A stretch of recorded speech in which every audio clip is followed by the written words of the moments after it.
All right, guys. Okay.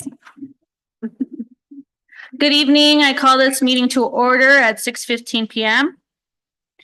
Present tonight, we have Director After, Director DeFreitas, Director Tytler, and myself, Director Ramirez, meaning we have a quorum. Thank you to our interpreter. Astrid, would you please share the interpretation instructions with our participants, and then we can turn on the interpretation function.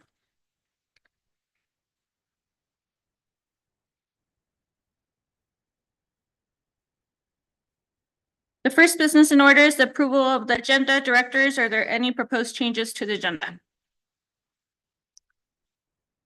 Do I have a motion to approve the agenda as presented? I make a motion to approve the agenda as presented. Second. All in favor say aye. Aye. Motion passes. Our next agenda item is our opening celebrations and updates by our superintendent, Dr. Anna Cole. All right, good evening. We're kind of in the middle of some weeks, especially with students right now and families around accountability. This is kind of our accountability testing season. And so a couple of things we want to celebrate and highlight tonight. First, in terms of measuring strategic priority number 3, which is student-centered partnerships. The Roaring Fork School District Parent Survey is open right now. And so as the board will remember that we are carefully monitoring metrics from this survey around parent perception of trust and respect with the district, and parent engagement with the family survey are 2 of the metrics we're tracking on our strategic plan. So many thanks to the Family Resource Center team that's really taking the lead to ensure families have access to the survey and can help navigate the kind of frameworks and the technical components. And many thanks to the Family Resource Center team, who's also stepping back throughout the process to reflect on what's working, what's not working, and make recommendations for continuous improvement on the way we utilize the survey and get it out to families. So want to thank all the families who have already taken a moment to fill out the survey, and then encourage everyone to please do so. We'll close that survey April 30th. Additionally, in terms of strategic priorities, priority number 2, rigorous learning for all, as well as one of our not one, but many of our key mission measures as an organization. This is CMAS and PSAT, SAT testing season. So CMAS launched across our schools this week for 3rd through 8th graders. Last week, 11th graders took science CMAS. PSAT, SAT are scheduled for next week. So we just want to hold our students and families really carefully right now. Want to make sure they're getting lots of rest, eating good breakfast, coming to school on time, ready to go. And also want to celebrate and thank all the teachers, staff, testing administrators, parents, and students, of course, working hard to make sure that students can be at their best, show what they know and how they've grown. So thanks to everybody for working around that.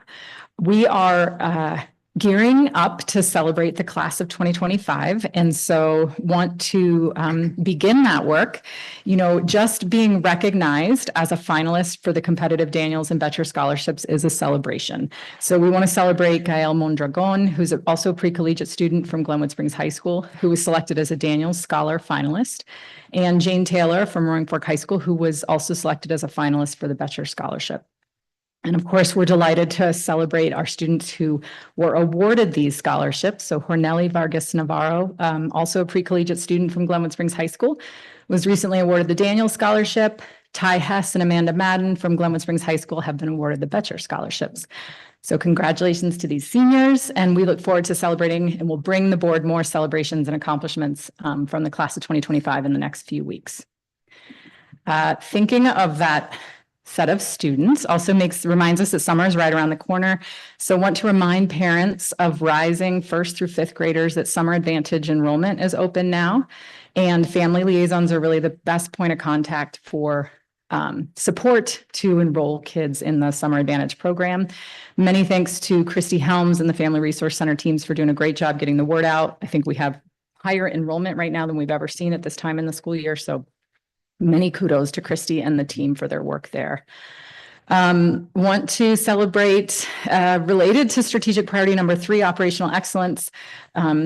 as part of tonight, for those folks who weren't listening in on the work session tonight, we heard from Chief Baumfalk and Director of Facilities Eric Willis, who's here, about our new capital improvement plan that they have been working on with consultants and with really critical assessments for the district. And so want to lift up for the public some of the things that the Board of Education heard during that work session. Director Willis and his team do astounding work. And I think some of the facts that we were able to pull up, and I just wanted to share again, is that they support over 1 million square feet of facility space and respond to over 4,600, that number kind of blew me away, Eric, 4,600 work orders per year. What's really hard about anyone who works in operations is that when you're doing a really good job, no one notices anything. And I know I speak for many leaders across the district that Director Willis's team is stealthy. They are everywhere all the time. We hardly notice them. They just come and fix things and something works better. So tons of thanks to their dedication, teamwork, responsiveness, and the board lifted this up at the end of the work session, but also want to just thank Director Willis and Chief Baumfalk for really putting together a better system. And it really aligns to where we're trying to go with operational excellence. And I think they're just leading the way in terms of operations. Finally, this week is National Assistant Principal Week.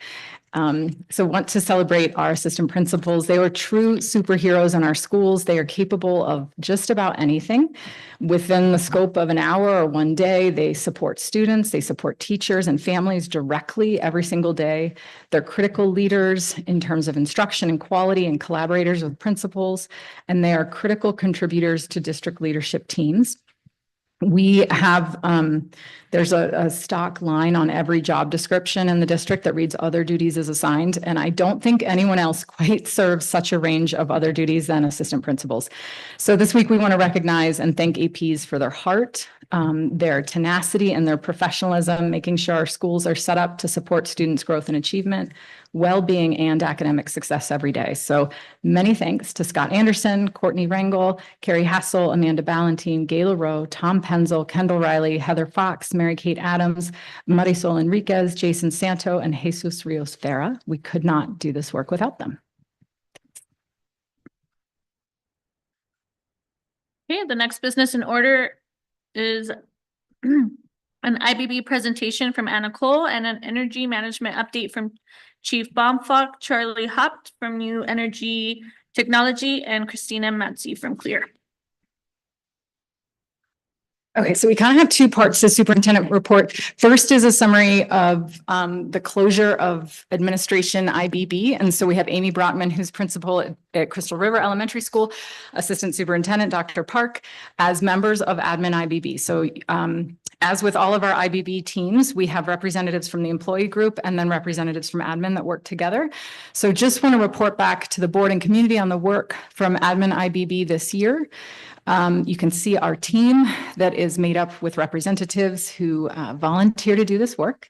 We have a large team of admin IBB folks. And then like we have really rolled out with all of our IBB teams this year, we have the full group of IBB, and then we have a smaller leadership team that we call the 4x4 or the 4x3 that actually meets monthly. So the vast majority of these folks have met every month this year to work on the initiatives that we're here to share with you. And so we talked about the smaller leadership team and what that team's job is. And this is new for the district. Like we've had certified IBB for a long time. But over the last year, we shifted some of the structures to have this kind of a leadership team to really monitor the implementation of the agreements established through the IBB process. So these leadership teams are critical. And then that 4x3 leadership team works through committees on specific interests that might include additional folks outside the IBB team. The full admin IBB team meets twice a year to determine initial interests in the fall, and then get some updates from the team as work progresses, and then make final decisions. And a summary of the work this year, we really focused on three key things.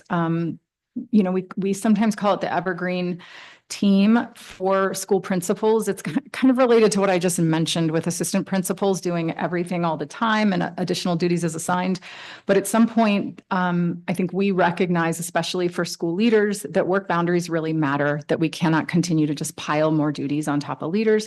And so we have an interest group, a committee that is really working on defining what is really above and beyond the core duties of our leaders and our administrators. And so that group works on guidance for leaders to consider the roles and responsibilities of what truly is outside the scope. We always will have a kind of salary and budgets team so that if and when there is additional funding to infuse into staff salaries, that the staff who are impacted by that additional infusion of money can decide where it needs to go. This year, there wasn't that kind of funding. And instead, this group, and especially the leadership team, pivoted and really spent significant amount of time, and I'm incredibly grateful for their leadership and collaboration on this, really supporting the district with timely and transparent communication about any sort of impacts, any decision-making related to the budgetary decisions, financial issues and challenges, health insurance, decision-making that we had to make throughout the fall. This team really was willing to dedicate their time to guiding and strengthening our internal communications. So what would have normally been a committee that's talking about, in situations when we can infuse and provide raises into our salary schedules, they actually took their expertise and interest and helped us work on communication and how to better communicate the financial challenges that we were facing. So lots of gratitude for that work. And then finally, another thing that we did achieve some agreements on was looking at scheduling and the impact that some of our district meetings and district PD are having on the day-to-day lives of schools. And so we've made some agreements because of the admin IBB work this year around when the district office would be pooling staff for work for professional development during the school year. Anything I missed? Okay. I know we'll come back to questions after the superintendent report, and we'll be here until then. So thanks.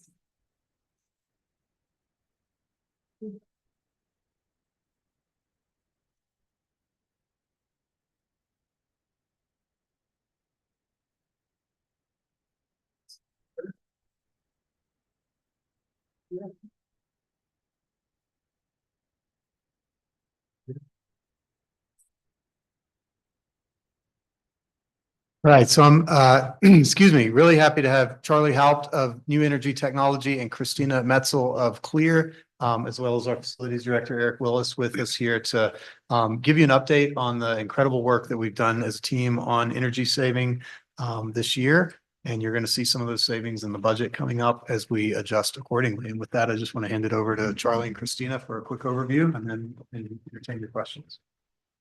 Yeah, thank you for having us today. I'm Christina Matzel and I work up here with Clear. We are really excited to share all of this good news with you. And Charlie Haupt is our partner in this work that we're doing.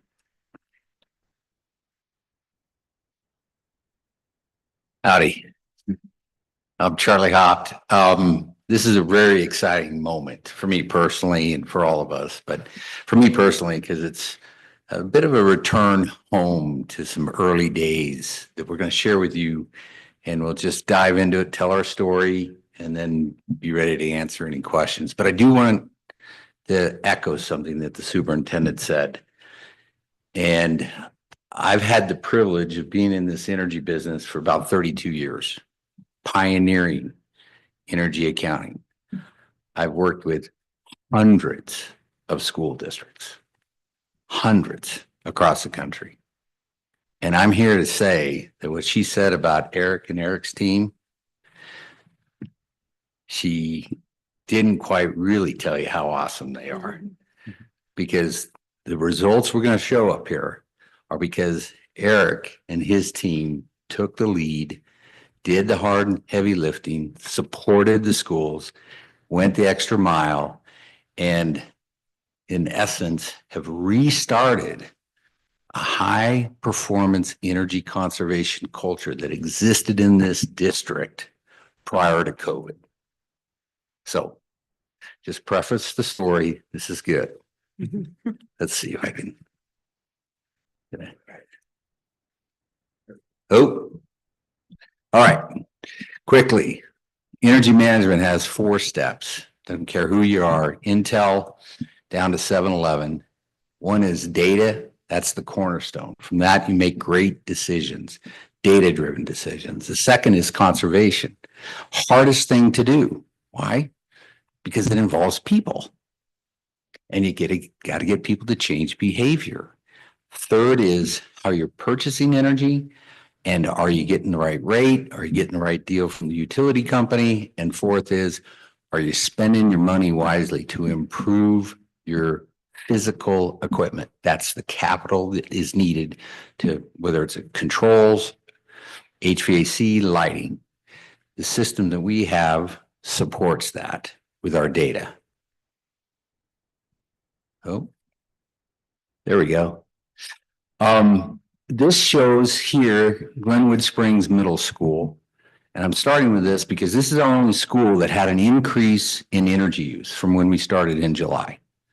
And as you can see in the graph on the far right, it says a 45% increase. The black line is when the new chiller came on. The red line is when we didn't need the chiller because it was cold enough outside that we wasn't calling for cooling. That investment has cost the district during several months between $2,000 and $4,000 of increased expense. I can only tell you that probably every single teacher in that building is thrilled with it. It was the right use of energy. It was the right investment.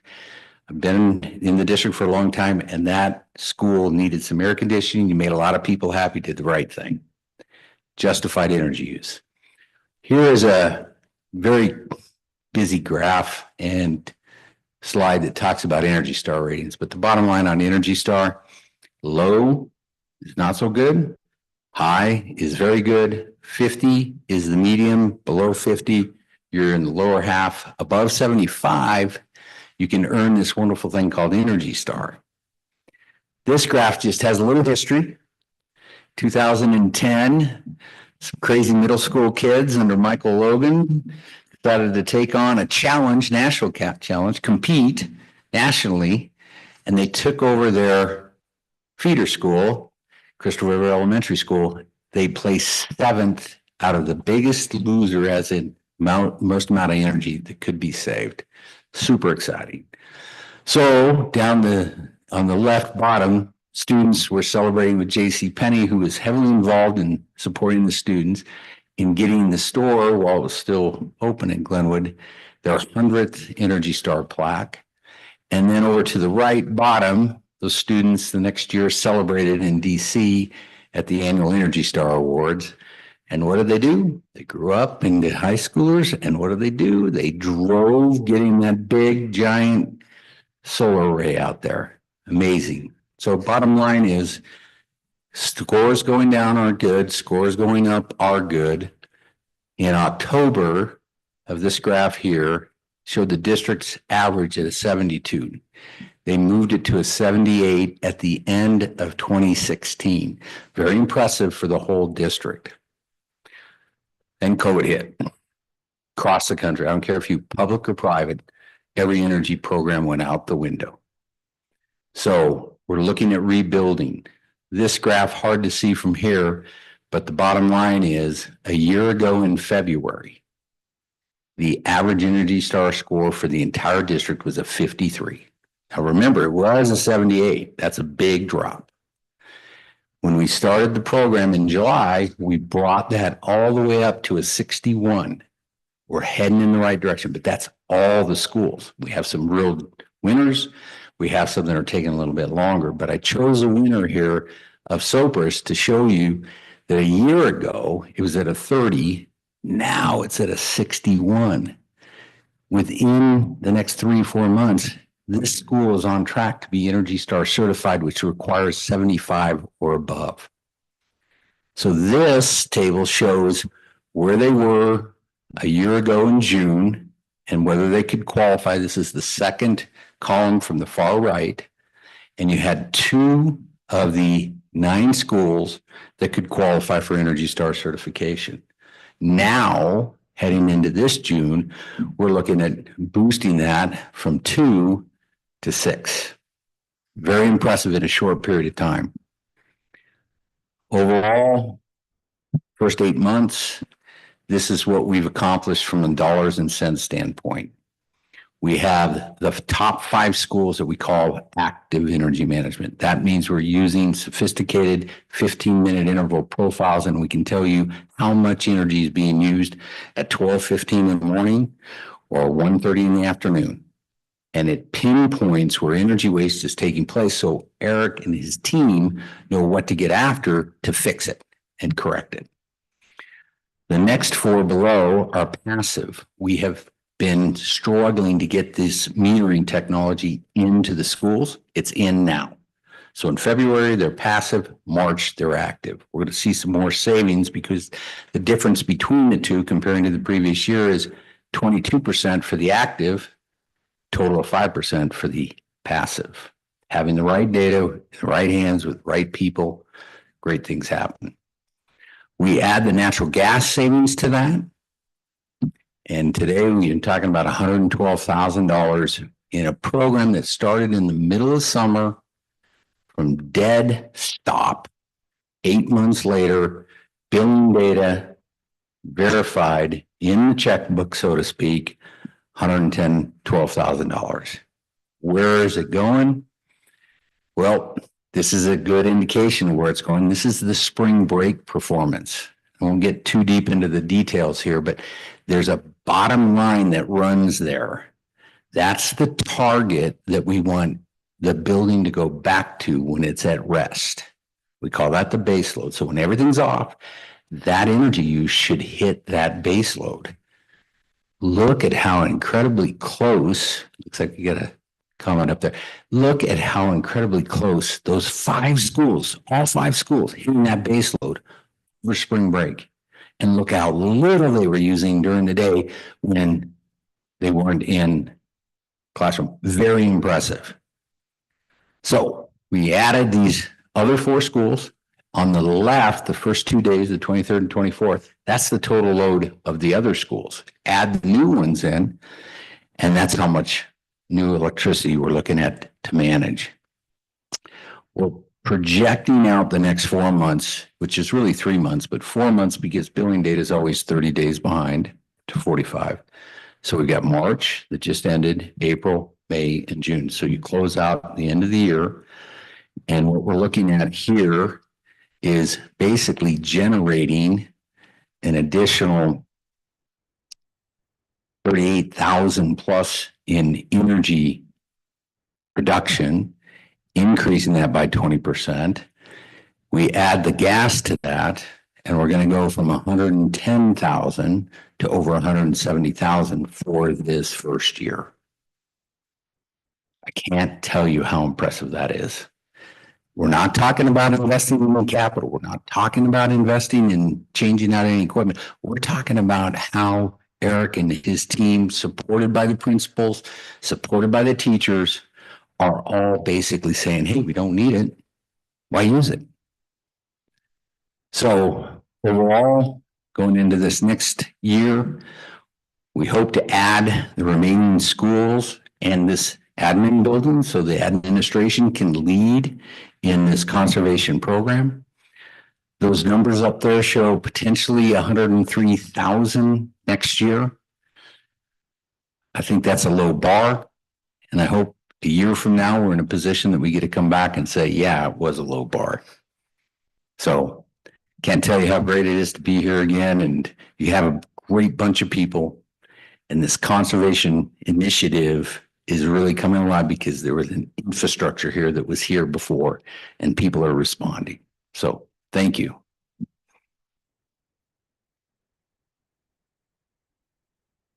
Questions, or are we? Okay, great. Okay. I'm going to start with Director DeFreitas. Um, I have, going back to the first one, so I'm gonna hand over to the superintendent. With your admin IBB process, would you do it again the same way? I think, yeah, I mean, I think the leadership, we need to affirm that folks still have the bandwidth to volunteer their time because it's not inconsequential, the commitment for the leadership team. I think I would say personally, I wish we had gotten, I wish we got to do the more traditional work of, investing in our salary schedule and working on some of those pieces. I feel like the time was incredibly well spent. I don't know, Dr. Parker, Amy, if you have anything else to add, but I think the general structure felt right. I think the formalization of some of the structures feels a lot better. It's organized, there's a cadence of meetings, there's an agreement and interest in folks in the sort of breakout smaller teams. I agree with Dr. Paul. I think we're always trying to identify what are the highest leverage things that can move forward. And I think that's the shared sentiment. What are the things that we can continue to move forward and make it not add to the list of things, but actually make it a really meaningful list of things, which I think is. Yeah.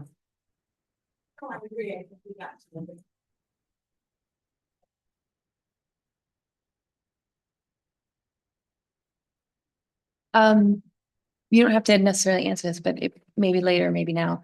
It's up to you. Do you feel like I'm trying to think when teacher IBB, certified IBB goes through and you're in the room negotiating, those individuals don't directly report to you.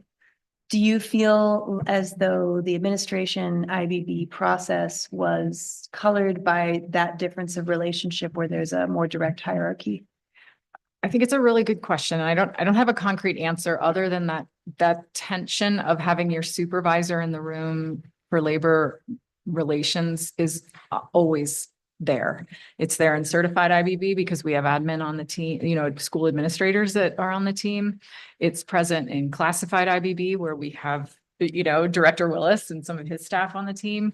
And it's present in admin where we have Dr. Park overseeing high school principals. And so I do think that tension is always there, which is why I do also believe that the goals and priorities in interest-based bargaining that the board stamped in some of your H policies that really talk about shared interests and collaborative approaches that moves us away from traditional negotiation, which is really based around positional and power and digging into positions. This board has directed us to do labor relations through interest-based bargaining, which starts from shared interests and shared goals and keeps coming back to that to try to remove positionality. So I think we're trying to address that as much as possible through our work in labor relations, but I think it's always a part of the tension that's in that room.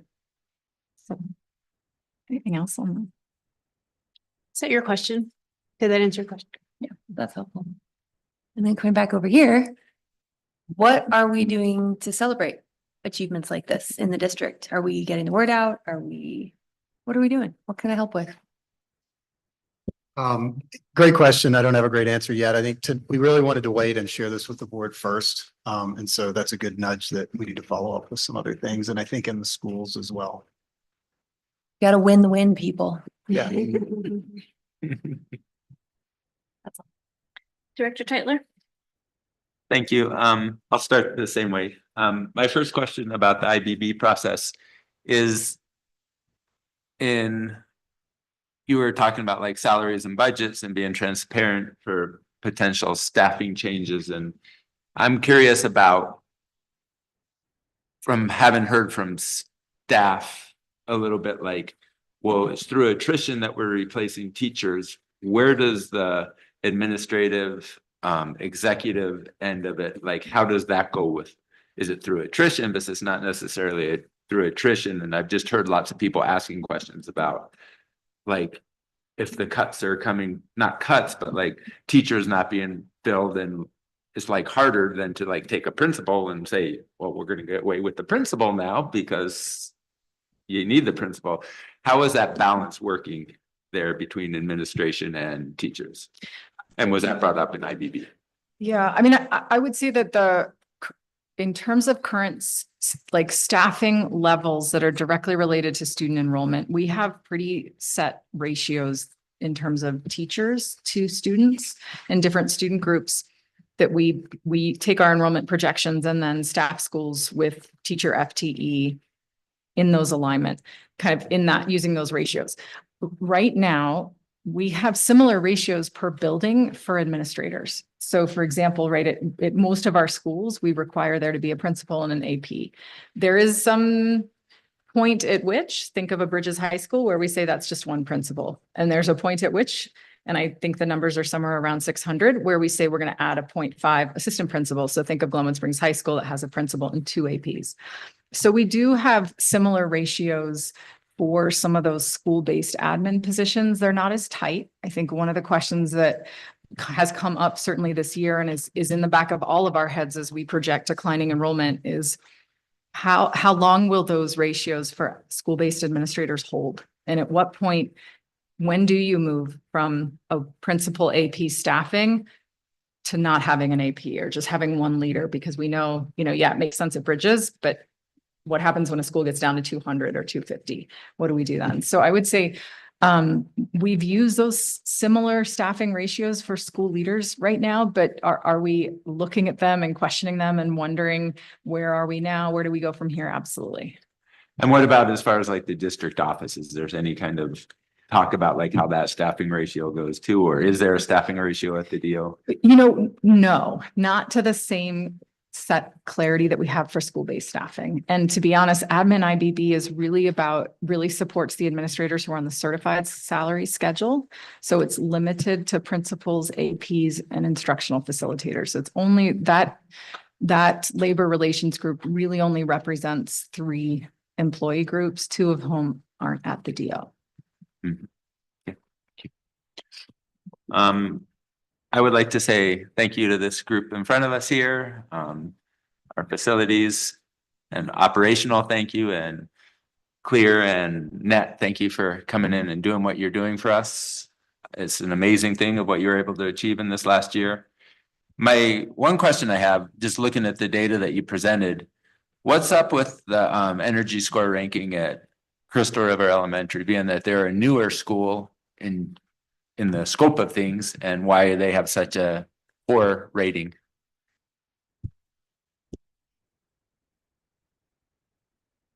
Crystal River's always been a challenge.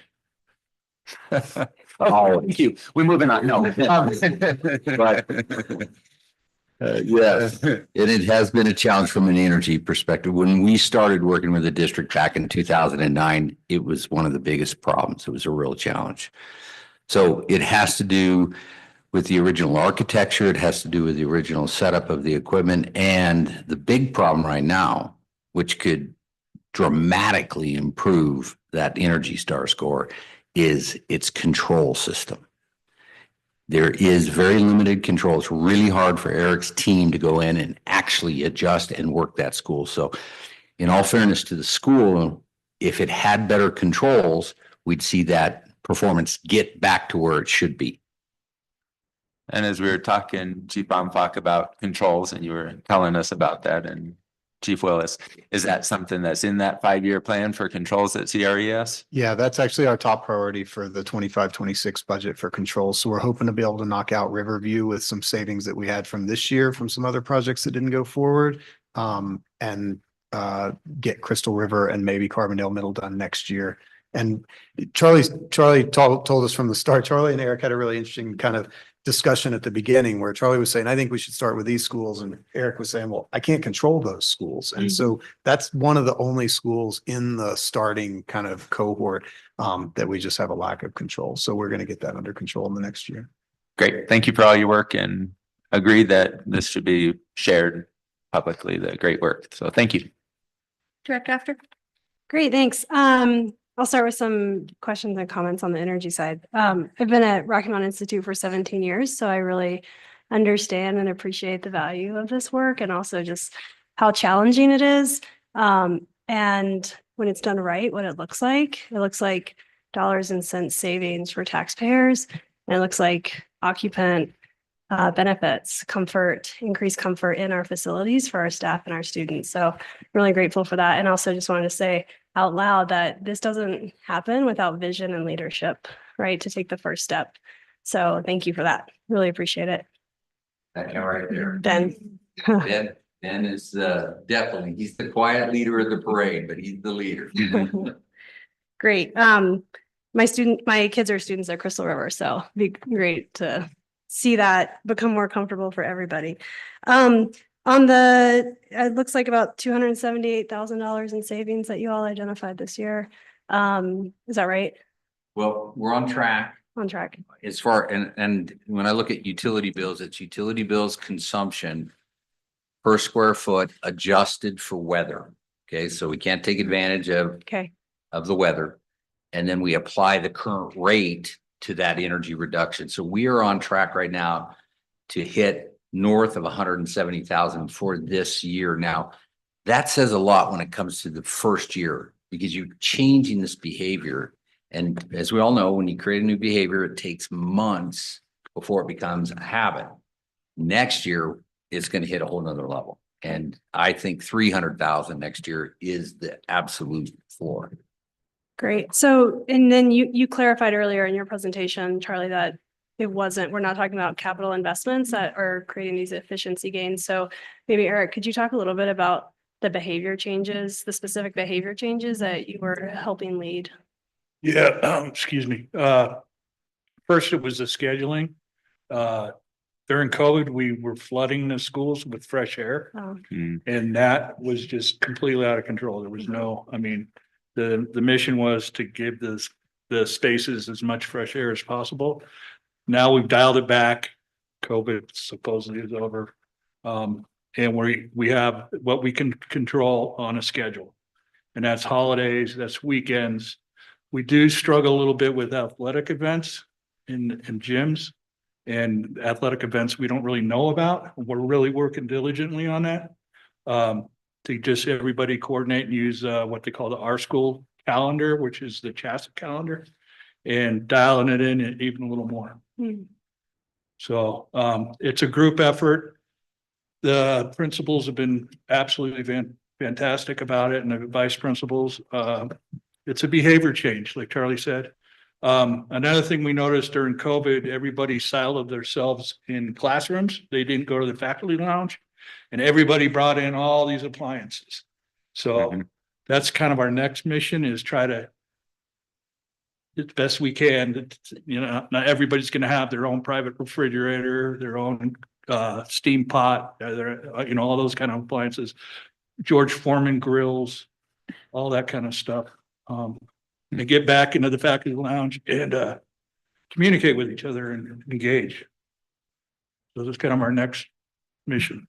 I might just add, Betsy, that what's been most interesting about this work for me, because I've just been, learning as we go, is that I don't think every occupant of all these buildings would say that they've changed their behavior. It hasn't really depended on that. It really has been mostly HVAC and lighting controls, and the custodial team in particular. You know, when everybody leaves the building at 4 to 5 in the afternoon, the custodians are just getting started. And so that's where Charlie and Eric and our custodial director, Larissa Waneka, they've worked with the custodians. They put it in what Charlie calls a coast mode. Like, we turn the air conditioning or the heating down to base load, and then it's still warm enough or cool enough for them to get through their shift, and they're turning lights on and off as they go in and out of these different rooms. Whereas we used to just leave the whole thing blasting if there was one person in there working. So we haven't actually pushed too hard on behavior changes yet. And as my understanding from Charlie and Christina is, that's the next phase and the phase after that. Great.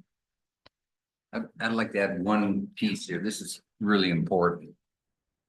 And that is, you get the building running properly and equipment breaks. Energy use is invisible unless you have this kind of monitoring. So as things had happened, because there have been things that have happened in the last 8 months, where all of a sudden they had to dial down and then it was running wild. Notified Eric's team then is aware of it and they can begin to solve it. So it's all about that early detection, and in the industry term, it's called continuous commissioning. We're continuously monitoring, and when there's a problem, we're commissioning it to get it solved, get it out, stop the waste. Thanks. Yeah. In my line of work, we sometimes call that automagic. Like it's an Amory Levin's term, but it's automatically happening, but it's just like poof, it happens. It doesn't require any behavior change. And that's what we want the buildings to do automatically. Mhm. Great. Thanks. I had a couple of things on IBB if I have time. Just two quick questions. First is who all is included in admin IBB? Is it principals, assistant principals, and then deans? No, it's unified by folks who are on the administrative salary schedules. So it's assistant principals, and then there are members of the ACES team, instructional facilitators who are on the assistant principal salary schedule. So that's who's currently represented on that team. Great. And then last question here is on the slide you all shared, there was a comment about the work boundaries. I'd be curious. It sounds like that work is a little bit nascent, but what have you discovered, or can you tease a little bit of how you're thinking about work boundaries for the staff? I was going to try to remember the 2 to 3 things that we affirmed this year were outside the scope. And I believe they were having a principal serve as an athletic director, which having a principal serve as an athletic director felt like beyond the scope, and that they ought to have stipends if they're doing that kind of work. Driving buses to overnight trips felt like additionally, like there should be beyond. We stipend teachers, and bus drivers get paid for that. It felt beyond a reasonable ask of a school leader. Was there anything else? Yes. So roles and responsibilities that exist in a school that we have already assigned funding to, like managing Chromebooks or being a financial specialist in the front office. Amy's laughing because she has had to wear that hat for many, many months when she didn't have a financial specialist. And we've agreed that when those roles already exist and are already have dedicated funding streams, and because of an inability to hire someone, we just say, principal, go do it. That ought to be under consideration for additional compensation.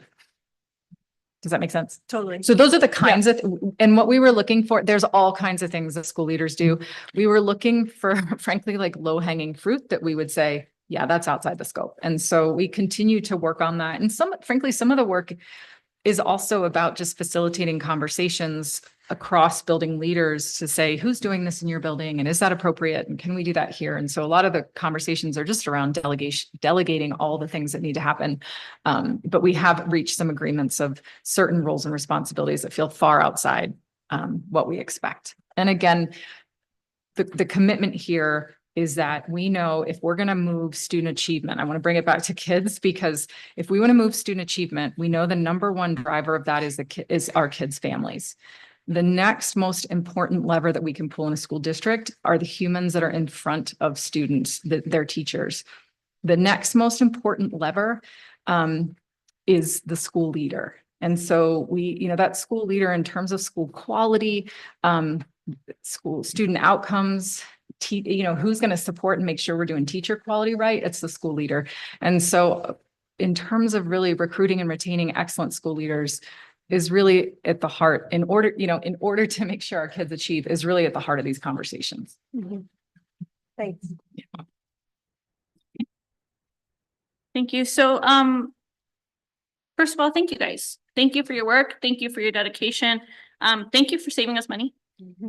We appreciate it. I think this is great. And I echo all the gratitude my colleagues shared with you guys, and to our team. Thank you guys for being so intentional with your work and making sure that we have good systems. Thank you for all of that dedication to our schools and to our students and to our staff, making sure that they're comfortable in our schools and that they're happy and excited to come back. And thank you also for being excited about this work, because I think that matters. So thank you all. I just want to echo gratitude for Admin IBB. I think it's really important. I'm really glad we have it. I think it's been really crucial just in this year that has been kind of crazy. But I also think it's necessary. And so I want to commend all of the leaders who have participated in admin IBB. Thank you for staff memos. I absolutely love them, and I don't think I say that enough, but I appreciate so much that you guys have given your time and that you guys volunteer to help make our schools better. So I appreciate so much that you guys have jumped right in and that you guys have participated in other conversations. And, you know, I think we're really moving forward in the right direction of like really hearing from all of the voices that need to be heard so that we have the greatest impact. So thank you for that. Does anyone have further questions? I did have one other question for Charlie and Christina. You talked about all of the savings that you were able to give us without any capital outlay. My question is like, how do you come to our district then? Are you through grants and you come? Are we paying you? How is it that we're getting your work? Take that or you?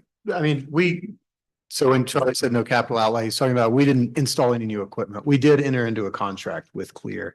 We had an existing budget line item for that. It wasn't adequate for the work that we decided to do this year, but we saw the offset in utilities and that's actually panned out. So we're actually looking at our contract for next year right now. And so you'll see that in the budget. So we are paying Clear as our consultant, and then they consult with Charlie's organization as a subcontractor.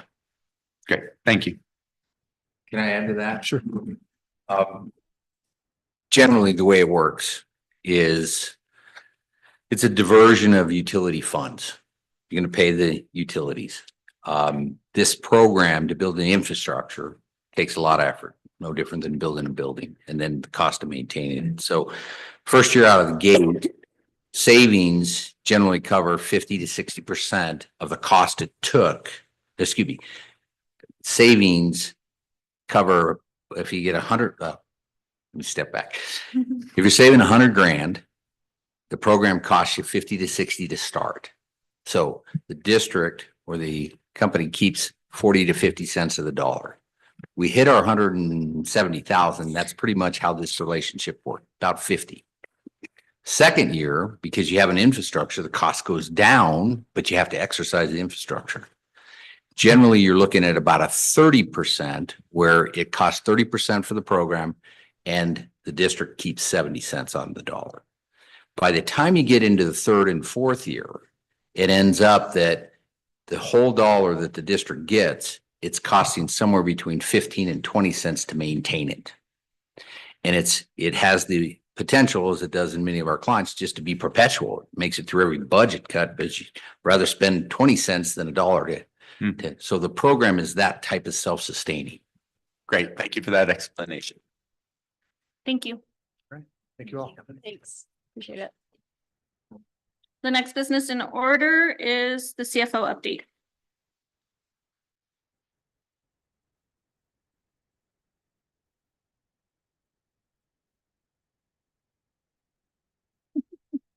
Nice to see you, Chair. I'm going to pretend to be my best Chrissy Chicoine and answer questions. So ready for them when you are.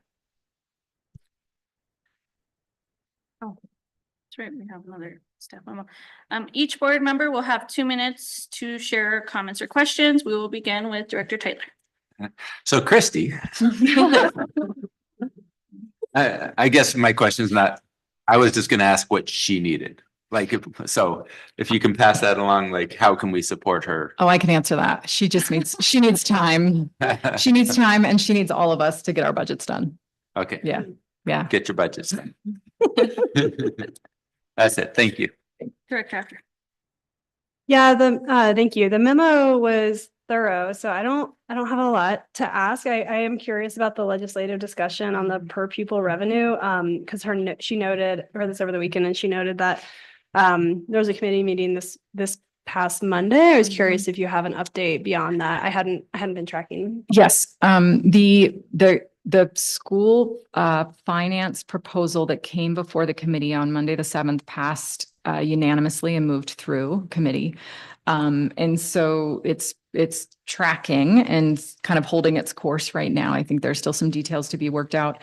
We are anticipating that at the April 23rd meeting, Christy will do a pretty robust, we're hoping to have a more robust and refined revenue projection for you. So we'll be able to summarize kind of all of that with a little bit more specificity, hopefully by the next board meeting. Okay. But I would say that the headlines of all her bullet points in that memo are that her estimates are kind of still holding. Like if you remember those first projected slides we saw at the January meetings of revenues, a little bit up, a little bit down with averaging, you know, kind of bringing in a 4-year averaging with some of the other concerns and question, you know, kind of changes.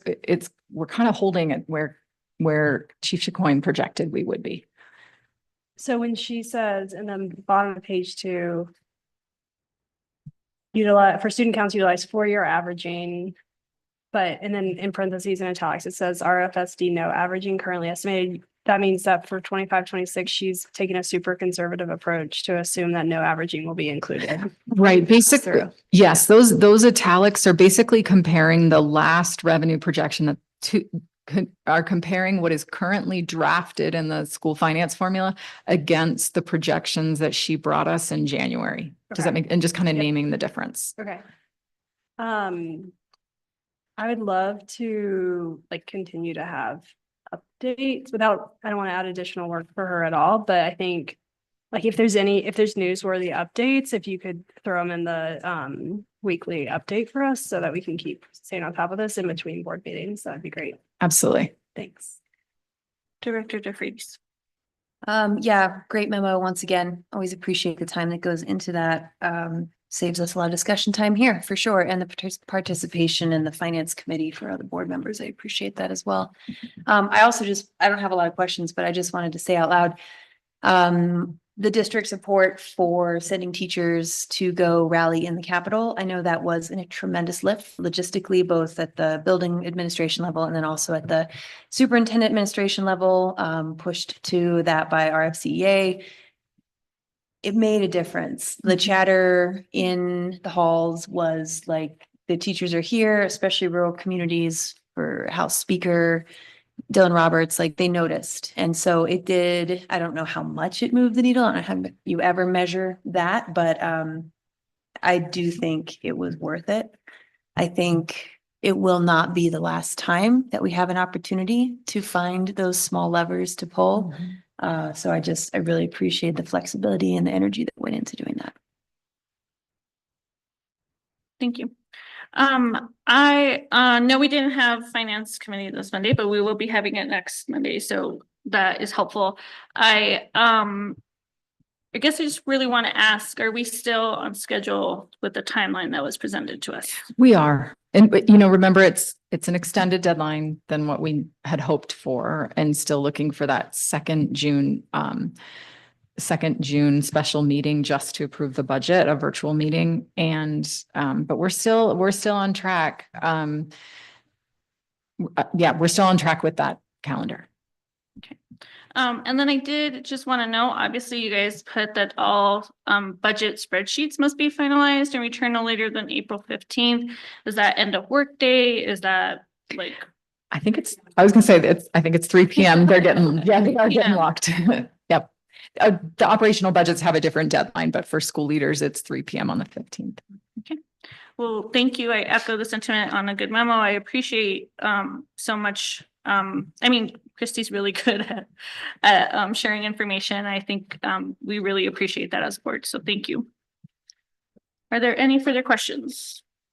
I do have one other. So when we go to those last bullets on the page and talking about the 4-year average, whereas our PPOR or PPR, I guess, looks like it's maybe staying level to what she predicted, that does not take into account what the 4-year average will do for our pupil count, though. Is that correct? Because we were talking about in 24-25 and then 25-26, each of them having somewhere in the neighborhood of a loss of 80 students.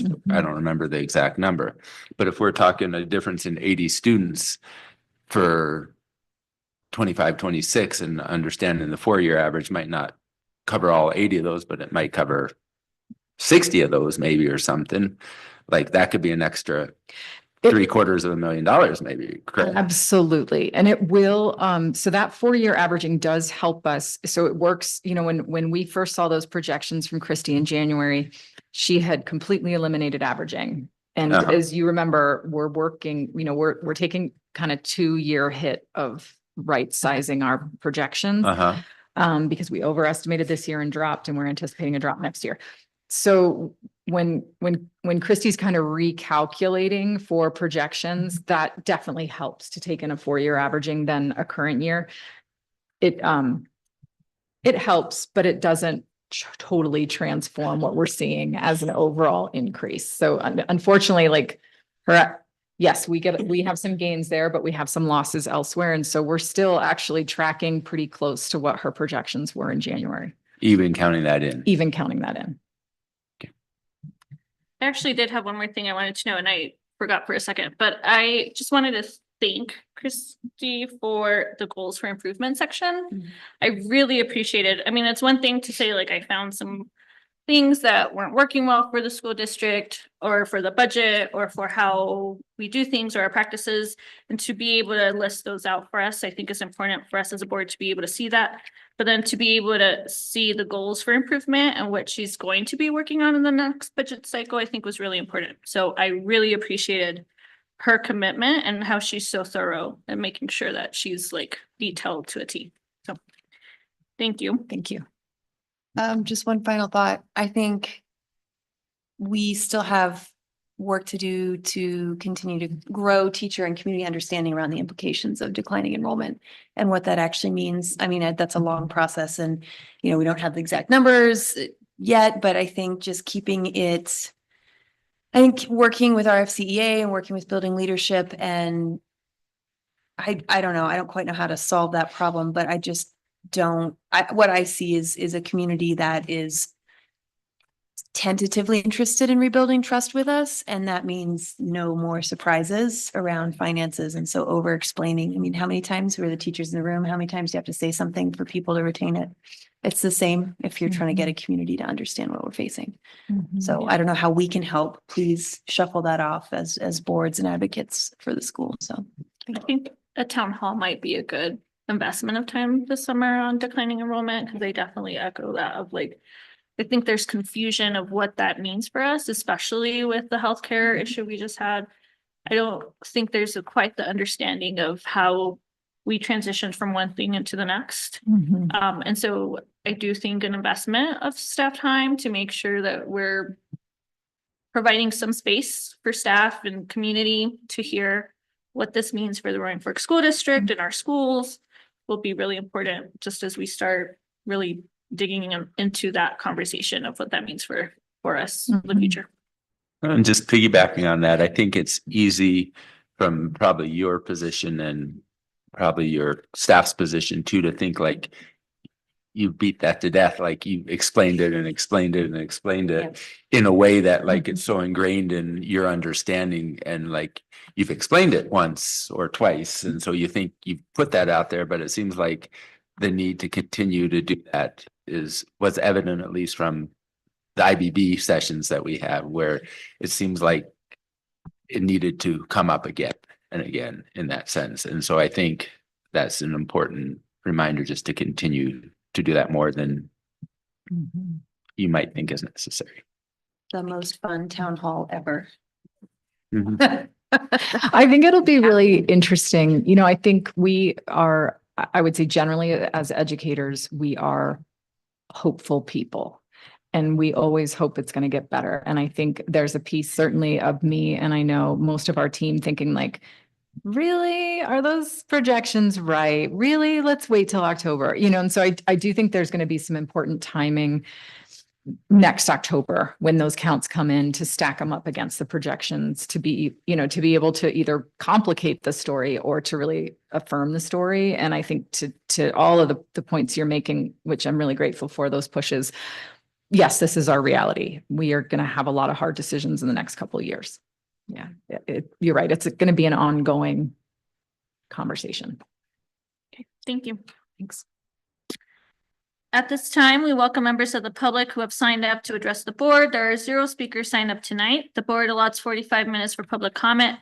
To respect the time of all who are present, speakers are to limit their remarks to 3 minutes or less. Members who wish to share their views with the board may always do so in writing at any time. For this evening's public comment, we received 1 written comment.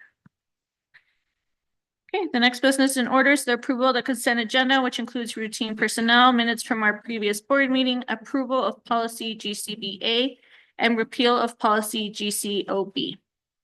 Directors, are there any items that you would like to pull off the consent agenda for separate discussion and vote? Hearing none, do I have a motion to approve the consent agenda? I move that the board approve the consent agenda as presented. Do I have a second? Second. Call to vote? Director After. Aye. Director DeFreitas. Aye. Director Ramirez. Aye. Director Tyler. Aye. The next business in order is policy review.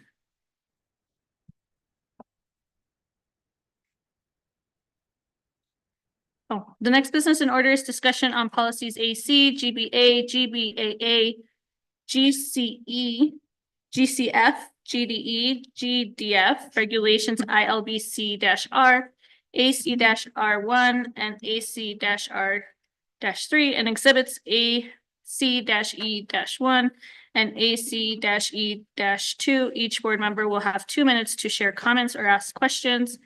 We will begin with Director After.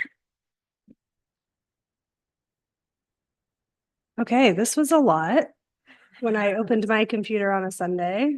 So thanks to the team for what I'm sure was a tremendous amount of work putting this together. Could someone please voice over why we have a number of emergency approval or as soon as possible required policies on the list here and the significance of them or insignificance of them, whatever the case may be, just kind of high level here, because it's a lot. And we don't normally have emergency approvals. Yep, with a change in administration and some federal requirements, the Title IX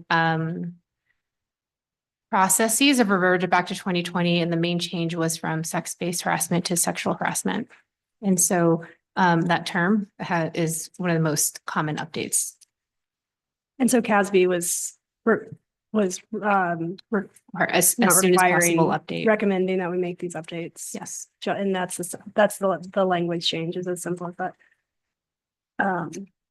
Okay, and that covers like 70% of these that we're talking about today. On ACR, AC-R-3, I put this in a comment that Jonathan hopefully responded to, but I did just want to, I wonder if you could again voice over the changes here, because this one was tricky for me as a board member to review without having, since the suggestion from legal counsel was to wholesale replace. I didn't, and because this is not an area I know very much about, it was really hard for me to understand what actually you're suggesting that we, like what the meaningful changes are from the previous policy, which we just approved in September to this new one. So, and I guess that's a little bit of feedback too. It's just like, it's hard. I feel like I need a little bit more than just like, let's just replace it with what CASB suggests. Cause it's hard for me to understand the difference. I would say that, and that's helpful feedback, and we can do more in the policy memo to explain the why. And I would generally say that as you can see, it's a very complex protocol. And there's a lot Yeah, to it. And right. where we landed was feeling frankly that the CASB protocol was clearer. I would say content wise, you're not seeing anything different except the staff recommendations on supportive measures, those sort of things that I feel like are a little bit more Roaring Fork School District-ish that have been added. But I think structurally, we felt that the CASB language on the regulation was clearer, easier to follow, and didn't have any real key substantive changes in the content beyond what we recommended. Does that So make sense? why didn't we just take the CASB language in September? I don't know. Maybe it wasn't that tight. It was from February. And the update was in Just the February. minor updates last time. Yeah. I see. Okay, it just felt a little strange. I'm almost out of time. On the most substantive policy, I think we'll probably discuss tonight, which is ILBCR.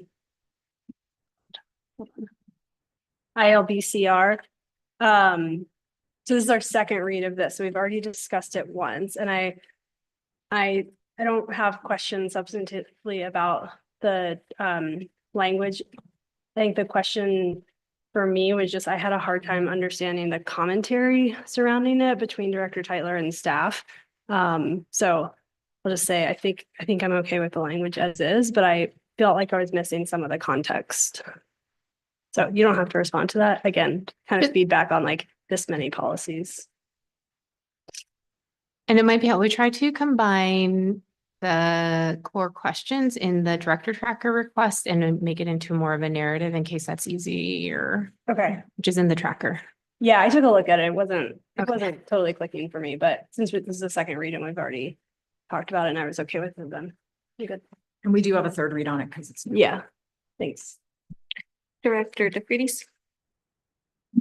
I don't have a lot to offer on those. I'm appreciative of the difficult position that you all are in, choosing language at a time like this.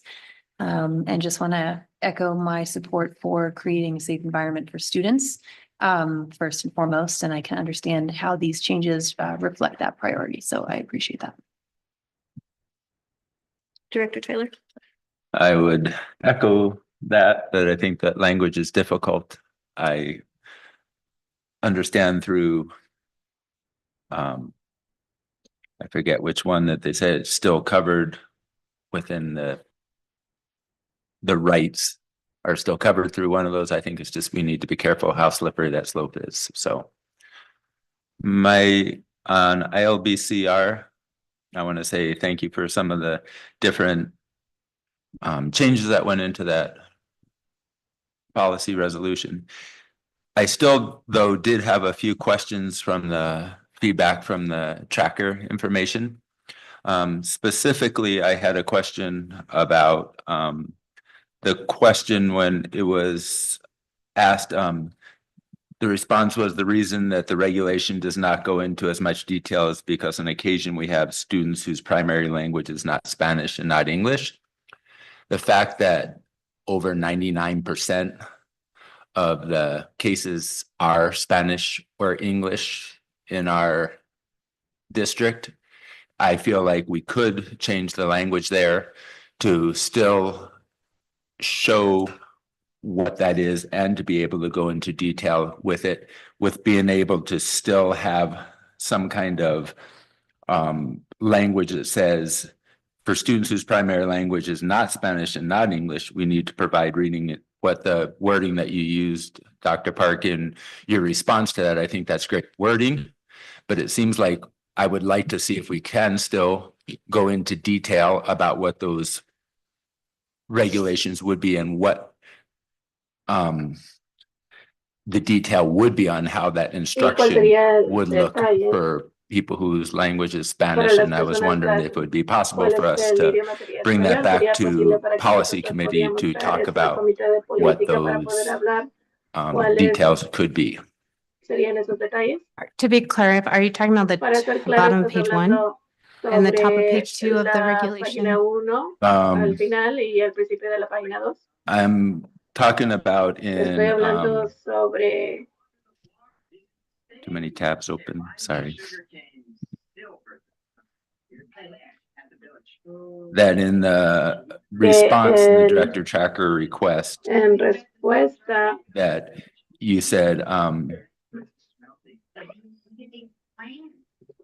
in the first page of it, of the director request, tracker request questions, it says the question that I had asked, in accordance with this phrasing, can this policy spell out what primary language literacy would look like?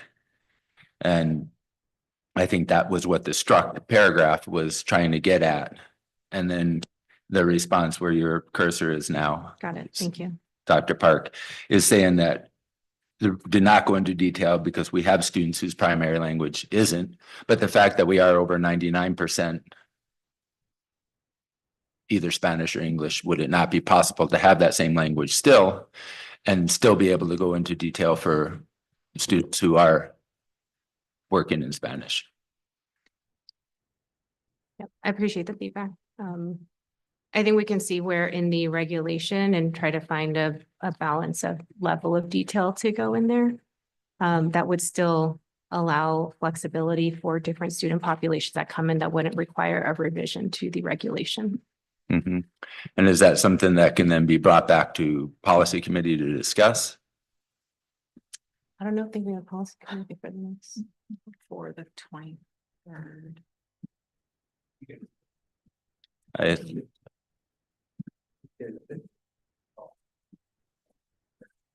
The other half of that we recommended changes are next week.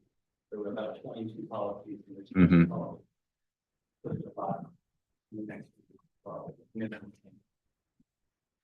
So there's some, yeah, let us, we'll take that and see if we can pull something off before, it would need to go before policy committee, but substantive first. If we don't get to it, we always have the option of pulling and providing more time, okay. pulling the policy if we want to keep. I would like to see that if possible, that we could do that. And if that could go through policy committee, but if not, I'd be happy to maybe next time see if we can pull that and look for more time with that. And then I'll come back in the 5 minutes for an extra question.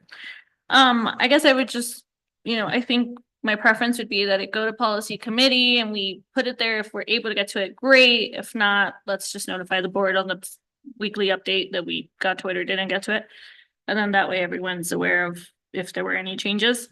I think there were just a couple questions that were still left over. I think the biggest one for ILBCR, I know before we jumped off, I just mentioned to that I would appreciate if the team goes back through the document to make sure everything was okay, great.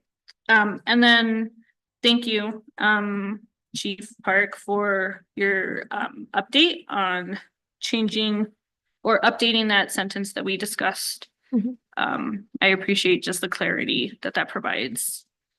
And I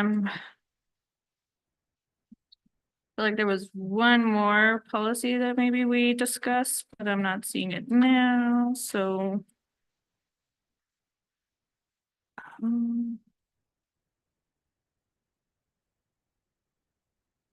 Oh, I don't see any other places where I had notes, so,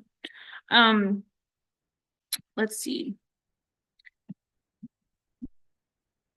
So we'll now open it. We will now have 5 minutes for open discussion. If anyone wants to add any further questions. I had one more that I would like to ask about also from the response from the feedback on the request that I had asked about. And that one is on the components of the read plan, where it says at the minimum, the student read plan will include, and it has the 5 or 6 or 7 where some of them were striked out. And on number 3, where the goals and benchmark for the student's growth and attaining reading competency part, in the response that you gave, Dr. Park, you had mentioned about how that creating language development goals for the read plans, and you link the creating language development goals for the read plan, you have that link. Is that something that can be included in the regulation there, that link? Because when you're looking at for the like NEP and LEP, and when we're looking, or especially NEP level 1 and level 2 of that plan, and it really hits very nicely, I think, on all of the strategies that teachers should be looking. But in the same response about how you mentioned that most intervention time is done as a one-time intervention with a wide-ranging group of needs within that intervention time. And so it seems like having this language as a go-to place to isolate what those skills are that are needed for NEP students would be an important part to have as part of that link to the policy. I don't know if I'm making myself Clear. I wonder here if there's an opportunity to, step back and reflect on what role of granularity or how deep we should go on this. I don't know. I think driving the conversation forward is important, and I appreciate Director Tyler, your persistence in making sure that it moves forward. But I think maybe policy committee maybe we should shy away from prescribing actual teaching practices in policy. I know regulation is one thing. I don't quite know where we stop as far as that goes, but I think there's I don't want to control professionals' decision-making day to day to the point in policy that we're overstepping on the board, but I'm open to feedback on that. I would concur that taking the regulation and actually citing this, tool that we're using feels like it's going too far into the operations. Mhm. I do think that in moments like this, it matters that the board can say, what does that look like? Show us what you're using, and that we can bring these kinds of tools as reference, as saying, like, can you show me an example? I feel like that's very appropriate in the accountability that, what do you use? Like, Mhm. it's powerful, right? To ask that question and go, oh, wow, okay, that's really helpful. I'm glad teachers are using that. And so I do think that accountability feels right in these moments, but I would concur with Director DeFreitas that in this moment to codify that in the regulation, even though it's regulation, feels like too far into the granular tools. Would be my head on that.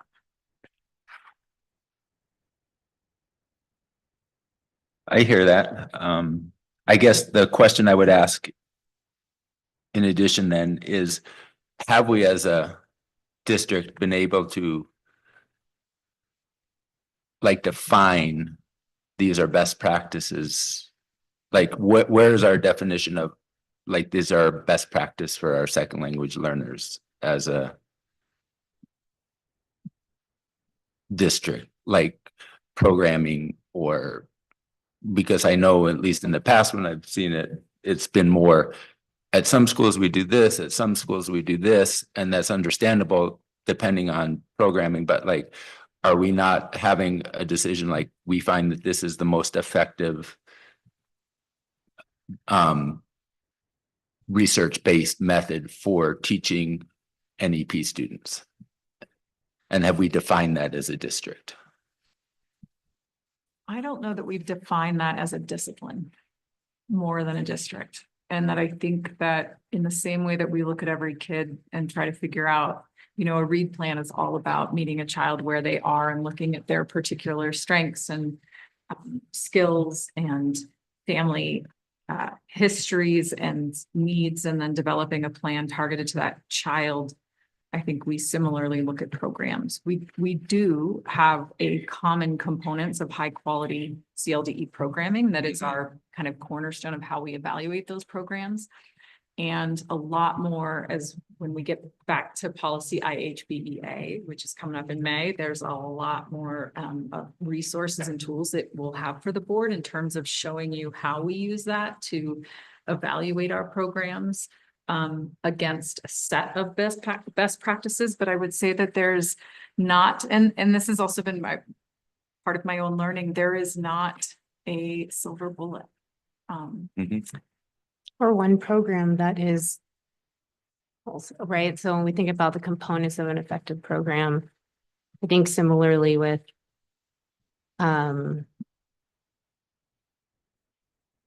we wouldn't say that this 1 hour in the day is it, and we do this one thing, and that is the thing that will magically change everything. It's actually systemically built in and has to be. I'm not sure if that answers your question. I'm not sure either, but Is there something on our website that says we are Warren Fork Schools and we do this one thing? No, there isn't, because Right, of course. there's a population of the kids. So Mhm. Thank you. Thank you. Okay, the next business in order is a review on the proposed 26-27 academic calendar update.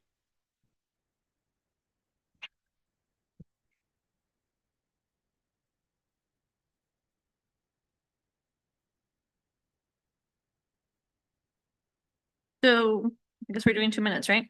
Yeah. Each board member will have 2 minutes to share comments or questions. We will begin with. Who started last time, guys? I think it's up to. Director DeVries. Great memo, no questions. Director Tyler. I agree. It was a good memo. It was understanding why we're making the change, but I do have one question on the calendar proposal. It says that on February 26th is the end of the third quarter and the second trimester. I'm curious about how this can be both of them, sort of like that makes like 1 quarter 2 months and 1 quarter 3 months. Is there a reason why that matters, or is it more just as a progress report anyways, and so it doesn't matter that the days are not balanced in that quarter for third and fourth quarter? Yeah. I mean, in terms of the counting and then the fact that the fourth quarter is typically longer instructional days because of the end of year testing and things like that, then we're not gonna have an exact number of days. And so that's, I think for this particular one, that was the only one that was so close. But I think in our committee, when we counted out the days, not actually for this change, because that date didn't change. That was part of all the committee work. So I think we agreed that it felt off to have those off by a week. I think it was because of the impact of workday, the conferences that happened in March. We're trying to balance that. But is there any matter if quarters aren't the same? Like, is there any impact on quarter lengths, really? Like, does that have any impact?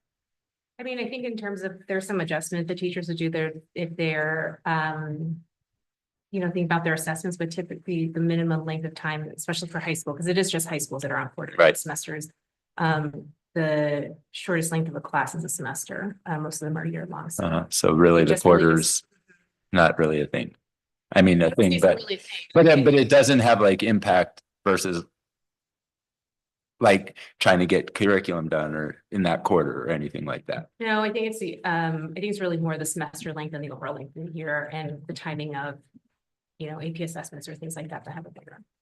Thank you. And just to reiterate, the change that we're proposing here tonight is just a 1-day shift at the beginning and end, and we didn't change any internal dates to the academic year.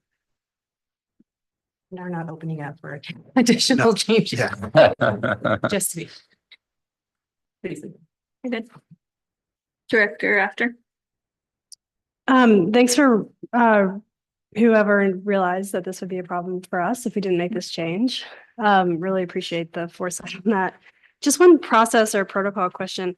As a member of the calendar committee, did this have, I don't think this had to go before the calendar committee for any kind of agreement, right? This one change.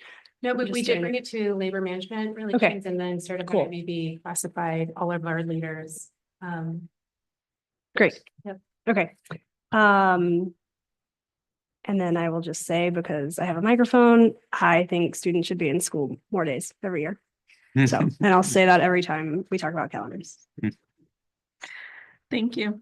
Thank you guys for the staff memo. I did want to see if you guys could explain a little bit, and I know the answer, but I feel like this is a really good opportunity for you guys to talk about how this calendar item came to be about and found out through facilities, basically. Yeah, it was actually through food service. Food but service. yeah. Thank you. So yeah, within the operations department. So we had a process this year where we had exactly 30 days instead of 29 between the first day of school and October count. And therefore, we had to do a scramble to get some students who hadn't turned in their forms for this year for free and reduced lunch to turn them in. It's been challenging the past couple of years anyway, because lunch is free for everybody. So it's hard to kind of make the case, and it's still called the free and reduced lunch application from the federal government. And so we realized that we didn't do a great job with trying to scramble and get, and that it was sort of impossible to do a great job of it to get everybody who had qualified the year before, but not filled out their form in that 30 days to catch them all. And there's a lot of challenges with the privacy regulations around data sharing. Like food service can't just give every school a list and say, hey, these kids were eligible last year. They haven't filled out the form. Go ask them. We can't share names or anything. It's a really challenging environment to work in. And so as we went through our budget challenges that we've all been working on all year together, this was highlighted as one of those. And so we undercounted and then we had to do some work to try to get the count back up as close as we could to truly represent our students who qualify for income-based benefits. And so we started meeting as a team with our food service director, Octavio, with our student data coordinator, Nancy Deaver, and others from Family Resource Center, Christy Helms and Kelly Medina. And we started talking about this and we sort of had this aha moment where we looked ahead at the next 2 years and said, are we going to have to do this every year? We realized that in the coming school year, 25, 26, we're okay. And the next year we're not. And that's when we decided as a group, the best thing to do would be this minimal adjustment that would really, I think another thing that we've been working on a lot as a leadership team is kind of risk mitigation and identifying where we have financial risk and what can we do to mitigate it. And this was in line with that approach. Thank you. I appreciate that work and that diligence to like find the little things, the little details where we could really have an impact. This program or what we have right now in the state, school meals for all, and just, all school meal funding. Obviously, there's a lot of concerns around what this will look like for all of us in the coming years, in the coming months. But I really just appreciated that there was intentionality here to really make sure that we were being as proactive as possible and making sure that we gave ourselves time to do it right. So thank you, team, for that. Thanks. I think the only thing I would add is in our calendar committee, sort of like guidance and things to remember, this is a thing that we'll go back and highlight for future calendar creation, that the first day needs to be within 30 days of October 1st. Perfect. Thank you so much. Any further questions? Thank you. Okay. The next business in order is action on the proposed staff housing guidelines and 25-26 tiered rent amounts. Do I have a motion to approve the staff housing guidelines and 25-26 tiered rent amounts? I make a motion to approve the staff housing guidelines and 25-26 tiered rent amounts As presented.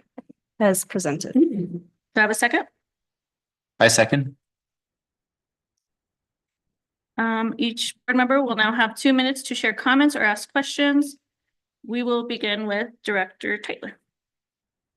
I had the opportunity to sit in the housing committee and hear this discussion, so I feel like my questions have been answered.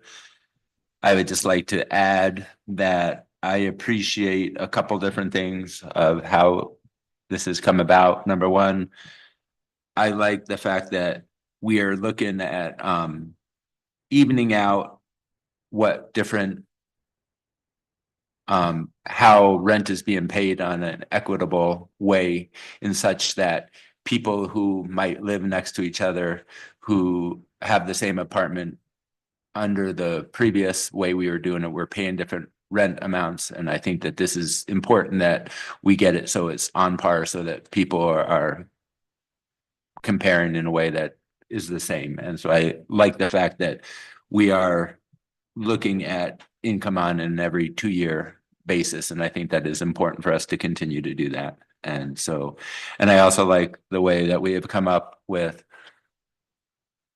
stepping that into it and not doing full year increases, but making half steps to make that more accessible and able to happen, and not such a big jump for people who hadn't had their rent changed in many years. So thank you for your work and foresight and leadership on this, Chief Bomfok. Thanks. Director After. I don't have any questions. I agree with what Director Tytler said. I think it's a kind and equitable way to do some necessary increases. And I appreciate all the work that's gone into this. And we had a presentation on it at our previous work session. So I feel up to speed and got all my questions answered there. So thanks. Director DeFreitas. I echo the appreciation for the thoroughness of handling a very difficult topic, and one that's sort of been deferred and is now sort of landed on our plates. And I do have to name my discomfort with the timing of this decision. I still, while I recognize the outcome of a more equitable rate structure for these housing units, I feel as though this year has put teachers, bargaining and everything in a difficult spot. We are not looking at the same opportunities for growth as we have in the past. And I do struggle that this is happening at the same time. I appreciate the staggered nature and the half rates increase to kind of bring things up to speed. And I will vote for it, but I do want to say, I think housing should be as much of a benefit as possible. And pushing this to where, as you explain in the memo, it is self-sustaining, but if we ever move into the black in the situation, I understand we want to invest in other housing and stuff, but I feel as though for the foreseeable future, my inclination is to make housing as much of a perk as possible. Even median income, even above median income in this valley doesn't really mean that much to a lot of people. And so as we increase rates reflective of two partner households and increase earners, I just want to say, like, it doesn't, I don't know. I appreciate the thoroughness and I do agree that it's necessary. I would ask potentially, and I know this is veering into operations and I apologize. You listed all the ways you've communicated with these individuals very thoroughly. If I could potentially ask maybe to consider one more personal outreach to all affected tenants, whether it's an email or a phone call of your discretion, but that would be my nudge and request. Can I just respond? Please. Yeah, I'll definitely ask our property manager does all the direct communication with tenants, and has done that quite a bit, and we'll make sure she does one more time. In respect to the timing, I had the exact same concerns, like, okay, salaries are pretty flat. People will move up with their steps and things like that, but that seems like a hard time to recategorize. But then I thought, well, the alternative is a year like last year where everybody's rent was going up 7%. And that felt really big, even when people were staying in their own category. And then if you were moving up a category, it was another bump. So I think it's one of those things that it never feels like the right time, but I share your concern, share your view of, we essentially want to keep rents as low as possible to sustain the program and be equitable to those who are in it. And I think it is something that once we kind of normalize this, it's part of pretty much every, employee housing program or affordable housing program out there, is that every other year you resubmit your income. And so hopefully it'll just become a normal part of doing business. But I agree, the timing is challenging. Thank you. My comments are, I agree, it's never going to be the right time. I also just wanted to mention, and I did speak to the Post Independent about this earlier today, but there was an article published about our work session, and I wanted to clarify that I agree with you wholeheartedly that housing should serve as a stepping stone rather than a long-term solution. So I see it as what we said is a benefit. And I appreciate that we have intentionally tried to remedy a situation that we have sort of kicked off into the future for a couple of years. But the fact is that we have multiple tenants in very different categories of payment. And I think that we should do everything to make sure that it is fair for everyone in our units, and that nobody feels like they're getting a bigger benefit than anyone else. So I appreciate this commitment and the work. I wanted to see if you could just share a little bit about the tiered process that we're working on. I'm like remembering this conversation at the end of our work session of just how we discussed that every year, basically we would move families or teachers up on the category. And I think that's important for us to know during this conversation. So Director Ramirez, are you referring to sort of the half-step concept? Okay. So the gist is that if somebody entered staff housing maybe 5 or 7 years ago, at the beginning of their career, they would have been in category one, which is less than 60%. Or really less than 80%, but it's calculated off 60%. So at the lower tiers of our median certified salary. What we've done so far is, even though the median has moved up every year and that category has sort of moved up accordingly, that person might have moved up quite a bit. Maybe they've gotten their master's degree, they've gotten quite a few years of experience, and maybe they're at, say, category 3 now with their current income. If they're right around the median certified income. So if their neighbor moves in and is at that category, as Director Tytler mentioned, they'd be paying their rate based on their current income, but this person's paying based on their income from many years ago. The plan put in place last year, actually, with the guidelines that was contemplated for a whole year before that, was to then move that person to the correct category upon recategorization. That would be from category 1. And if I say a 1-bedroom, category 1's $977 a month, up to category 3, which is $1,754 a month. So almost a doubling of their rent. As we started to analyze this, discovered like that's unfeasible. Nobody can handle that kind of rent increase. And that's kind of things that happens in the free market, but that's kind of thing we can prevent in our system. So what we developed is a way to just step them up year by year. So if they're determined to have, say, category 3 income, but are living in a category 1 unit, then next year they'd move just a half step from category 1 to category 1.5. And that's half the difference between category 1 and category 2. The next year they'd move another half step into category 2.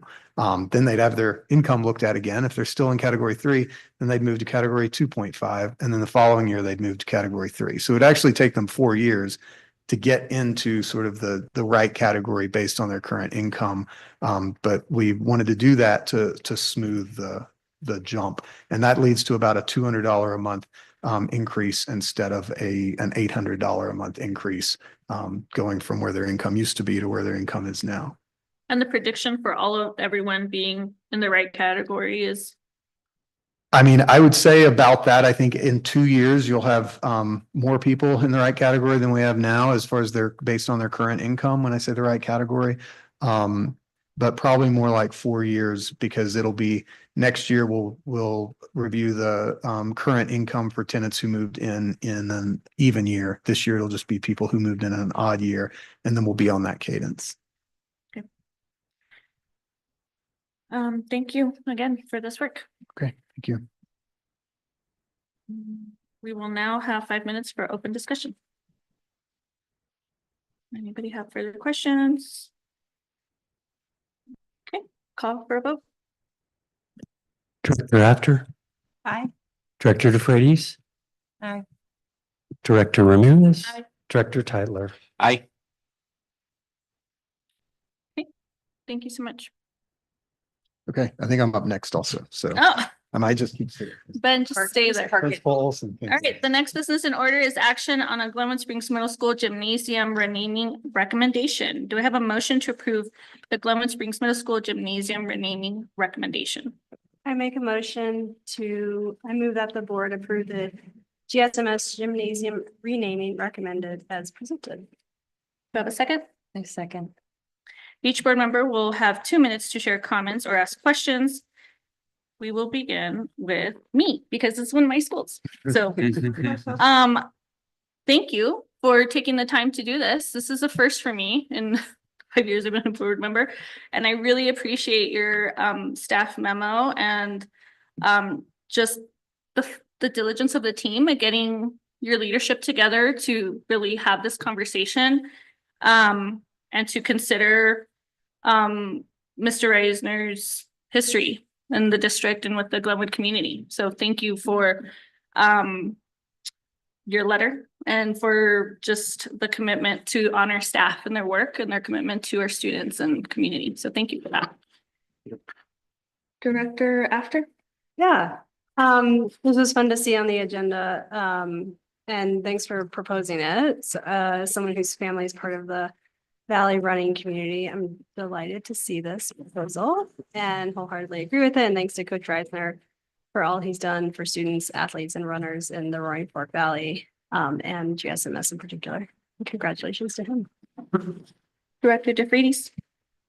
Yeah, Dr. Olson, do you want to just talk a little bit on the record about why? Just a quick statement. Sure. Well, first of all, thank you all for having me here tonight and for entertaining this request. I also want to express my gratitude for the work that you all do. Coming to the end of my first year, I feel very grateful to work here. I know it's not been a necessarily easy year for you all.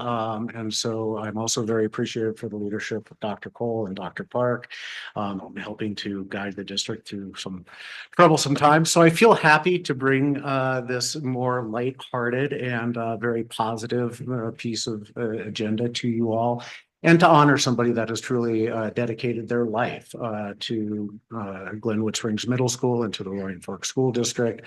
It's not often that you find somebody that sticks with a job for 32 years.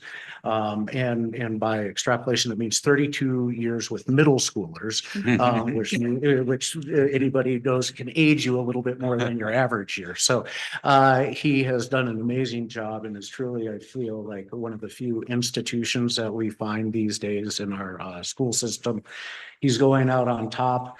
I knew that we had something special when, like, my first couple of weeks, I was asking my dean about having an assembly, and I was like, okay, well, we'll have it in the gym and we'll get all this. And he's like, well, we have to ask Coach Reisner if we can use the gym, and I had never needed to do that as a principal before.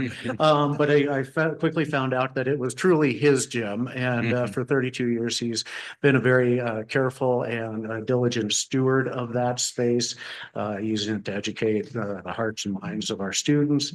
And so I think this is a very simple but meaningful act that I think our entire school community can celebrate and truly let him go out on a positive note that recognizes his lifetime of service. Thank you. Director Tyler.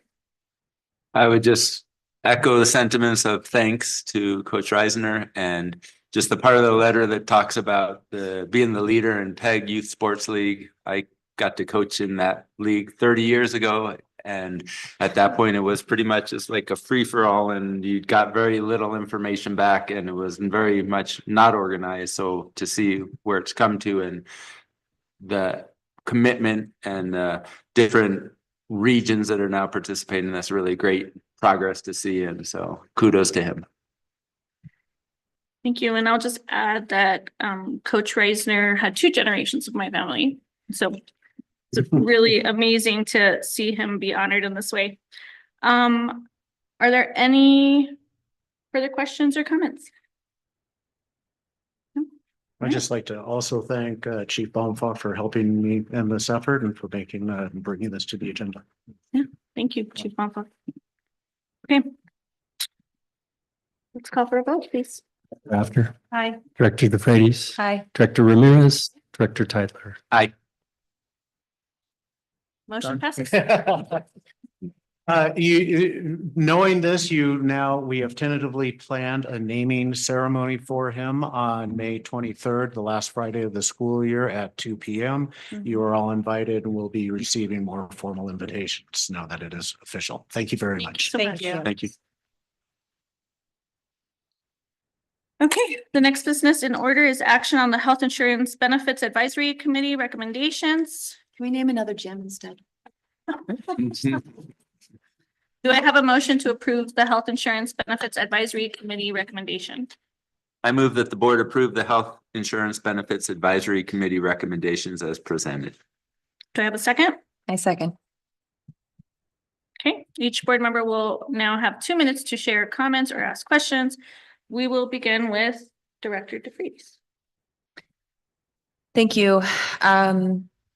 There's been a tremendous amount of work, hours, effort, emotional intelligence invested in coming to this point, which I just want to recognize from both for the staff and the administration and Dr. Cole's leadership. I recognize that these decisions are really difficult, especially in light of what this year has been.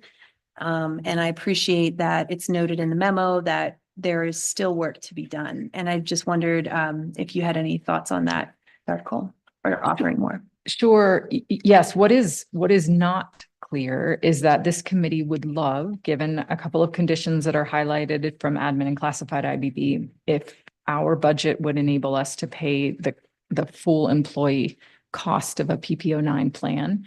And as you know, the picture on our budget is shifting especially over the next couple of weeks. So we're hoping to be able to get clearer on that before we head into open enrollment. And so look for that. We'll certainly share with you updates on where we think we're going to land. Final approval for that and where we land on the employee contribution will actually potentially only show up when you approve the budget. Like you have ultimate say on those contributions through what you agree to allocate to health insurance through the budgeting process. So just know that final word on that, even if we make some initial decisions and start moving in a general direction as we head towards open enrollment, will be yours in June. Does that make sense? So I would say that's the first next task. I would say the second next task on this work is frankly, how we do this moving forward. I think this year, given that this was the first year we had a collaborative bargaining agreement for certified IBB, this was the first year that we had a formal health insurance advisory committee that was bound by the CBC to work together on a recommendation to the board, has created some tensions with historical precedent of the way decisions were made around salaries and benefits. And that's not completely resolved. And so we are still very much so in a moment where historical processes around IBB, salary and benefit negotiations, labor relations is kind of unsettled and is going to need to be resettled. So really grateful for everybody's willingness to sit with some uncertainty on how this work lies, but still be able to make some forward progress as we are approaching open enrollment and we need to start making some decisions. So I understand that many of our members are feeling unresolved on this work, and I think that's okay. But there's a lot of work still to come on how we do this right now and how we do it moving forward. And then just for some higher level context, obviously this memo is publicly available for anyone who's interested in understanding what's there, but it's only CEBT that's listed. Can you just, I know this has been covered a lot, but can you just share in the public meeting how we are limited as a school district by what health insurance providers are even covering districts like ours? For sure. We made in the 23-24 school year and half of this school year, we were self-insured and recognized this fall with the support of Chief Chicoine that was a very risky decision and was having significant impacts on our finances from 22-23, 23-24, and into this year and potentially next year. And so we made a decision in November, the board remembers, to switch back to CEBT, which is a nonprofit community trust that provides health insurance for all the Aspen to Parachute school districts, many of our public partners, some of our cities and towns and public service organizations are supported by CEBT. And so we made the decision to go back to CEBT, which then does absolutely, offer a wide range of health plans. And our task as a committee was to pick 3 of those that then you would approve that we offer employees. So we are limited within what the kind of portfolio that CEBT offers to choose plans within that. And I would name that CEBT has been a remarkable partner for us during a really difficult year in terms of really being present and engaged and active. They are helping to facilitate some collaborative efforts between the Aspen to Parachute 4 school districts with our local healthcare providers to talk about other options that we could look at in creative ways we can try to lower costs. And so they've been, I think, a very reassuring and collaborative partner as we've gone through this transition. And I'm optimistic that we might be able to find some solutions within CEBT to help moving forward. I hope that answered the question a little bit. Yeah, and just besides CEBT, when you look around, it's a very sparse option. For sure. We did some initial comps this fall, and it was just astounding with they were absolutely above and beyond the most reasonable, cost effective health insurance plan. And I know that there is frustration that what feels like the kinds of plans we're able to afford aren't necessarily the quality or caliber that ideally we'd like to provide to employees and their families. But compared to what else is out there on the open market, it's a pretty reasonable, it's a pretty good deal for us right now. We're limited. Thank you. Director Taylor. I have one question on the health insurance. It says that the admin and classified IBB agreed to the terms as long as the following conditions are met there.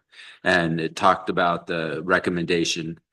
Where is the certified in that? Like, that just seems missing there. Like, so it's saying admin and classified IBB agree, but did certify, and you talked about that there's some unresolved still is.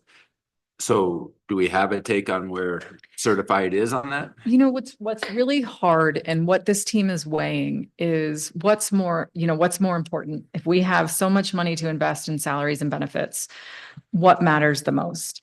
And admin and classified at this time, we're willing to say that, given those conditions, they're comfortable with an HDHP 5 being the base plan that we cover. Certified wanted, I think certified is currently more willing in engaging in conversations to say, let's look at further staffing reductions. Let's look at perhaps not committing to COLA steps and lanes and using that funding instead to get a better quality health plan. They were interested in exploring other kind of options within these choices before committing to those conditions. So for example, what we were hearing very, very clearly from classified staff was the most important priority is job security. That wasn't coming out as clearly from certified. Does that make sense? I hear that and I understand that, and thank you for that. I guess my question is, it says the Health Insurance Advisory Committee recommendation. So does the recommendation not include certified? I mean, that's what I'm not really understanding. I gotcha. Yeah, I mean, I would say that recommendation for 1, 2, and 3, that's a helpful push for clarity. I would say that admin and classified are comfortable with the district paying 100% of HDHP 5 and moving on. Certified would like us to push harder, right, in terms of budgeting to get to PPO 9 and pay for that. And so that would, I think, be the distinction, is that admin and classified are like, this is fine. We're good. Let's just keep rolling and preserve COLA steps. Well, for classified, let's preserve a cost of living adjustment, which for classified is a 1.8 salary raise year over year. So those two teams were ready to say this recommendation is done at HDHP 5 plus COLA.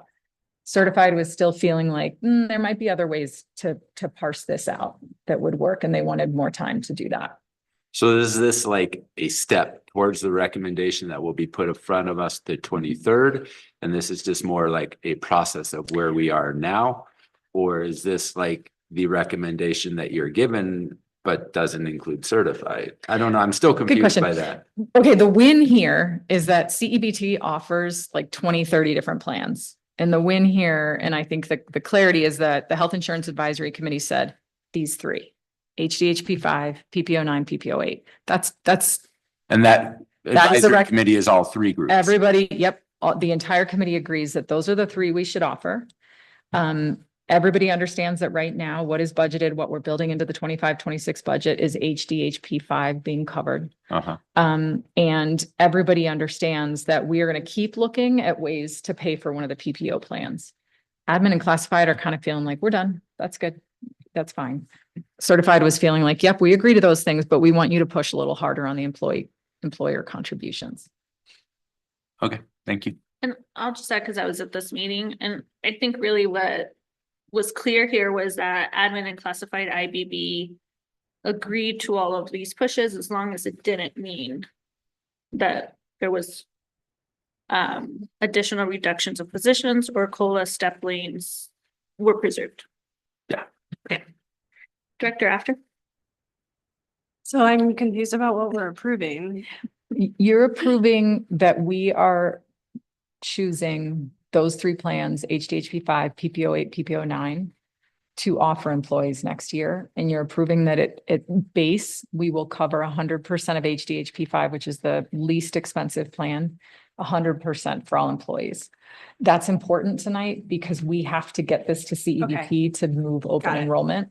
They can wait for us a little longer on what's your employer contribution, but those three plans mattered that we could get those locked in. Thank you. Do you know what is if we cover HDHP 5, what is the cost for the employee plus spouse? Is it this 1,052 or is it some other number that's less than that? Okay, so if we cover HDHP 5, which is currently what we're budgeting, for an employee that would like their spouse to be included, you're correct. The employee is responsible for paying an additional $1,052 per month. Okay, so in the table, we would zero out the employee only, You got it. but the other numbers don't change. Correct. Okay, And what you're seeing is that basically what we're paying as a district for that employee is the same as the employee plus spouse. Does that make Yeah. sense? So like our Yeah. cost, that's what our cost is for the plan. okay. Thanks for bringing me up to speed. I know I haven't been on the committee or the employee committees that or sat on any of the committees dealing with this. So I appreciate all the work that's gone into it. Like really, truly, I know it's been a huge lift for many, many people and a huge concern. And I just wanted to say, like, our health insurance in this country is so broken, and that is not the school district's fault. Like, these costs are astronomical, and that is not anyone in this room's fault. And I also want to say it's not going to get better over the next 4 years. So it's unfortunate we're in this situation, but thanks for all the work from so many people. Thank you. So I had a follow-up question to Director DeFreitas' question regarding just the process. You mentioned that there was like some resettling needed. And so my question is, will this include a change to the process right now? You know, I think that our CBC requires that a health insurance advisory committee is formed with membership of classified, certified, and admin IBB, and that team works to try to find agreement on a recommendation to the board on benefits. What's tricky about that is historically, when we've had additional funding for salaries and benefits, that amount of money, lump sum, has been given to certified IBB to make decisions with benefits for everyone, and then also to make investments into the certified salary schedule.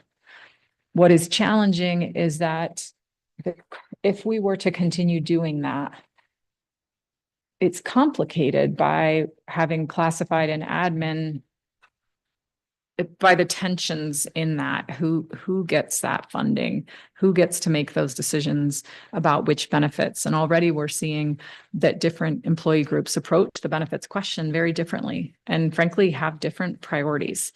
And so I think that the process of the health insurance committee being expected to be made up of these three groups and come to you with a recommendation, that's codified in the contract. And so that's going to be there until the contract is adjusted. I think what is going to be interesting to see how we untangle is how does that conversation around salaries and benefits that historically certified IBB has been able to kind of weigh those together and say, let's put more into benefits, less into salaries. Nope, let's put more into salaries, less into benefits.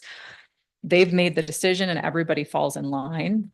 Classified admin just kind of gets those benefits, and then salary adjustments are kind of made an attempt to be similar. I think it's that process that I'm not sure how we do that. And frankly, the way we in the past identified what monies were available to infuse was a process that just doesn't work in a declining enrollment, right? Like the math doesn't math with declining enrollment. And it also doesn't quite math with new school finance formulas. So I do think that the minute we kind of close this year on salaries and benefits, we will the next morning start conversations about how we do this work. Like we're gonna have to get that sorted out. And it's good conflict. It's pushing us on clarity, transparency. It's raising all the right questions about where is the money, what is fair, who makes decisions. Like these are important things that we should be held accountable for. It's just going to be hard. It's just going to be hard.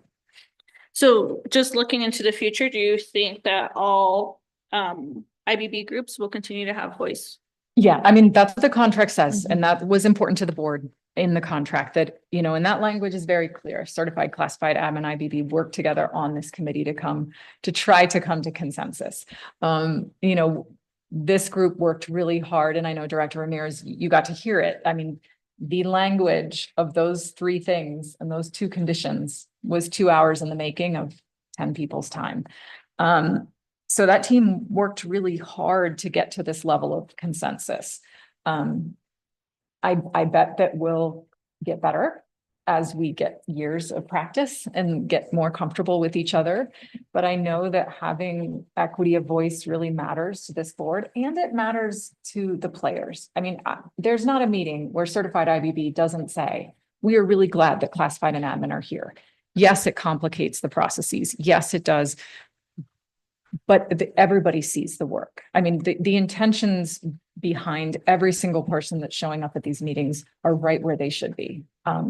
It doesn't mean it's without conflict because this is representative labor relations.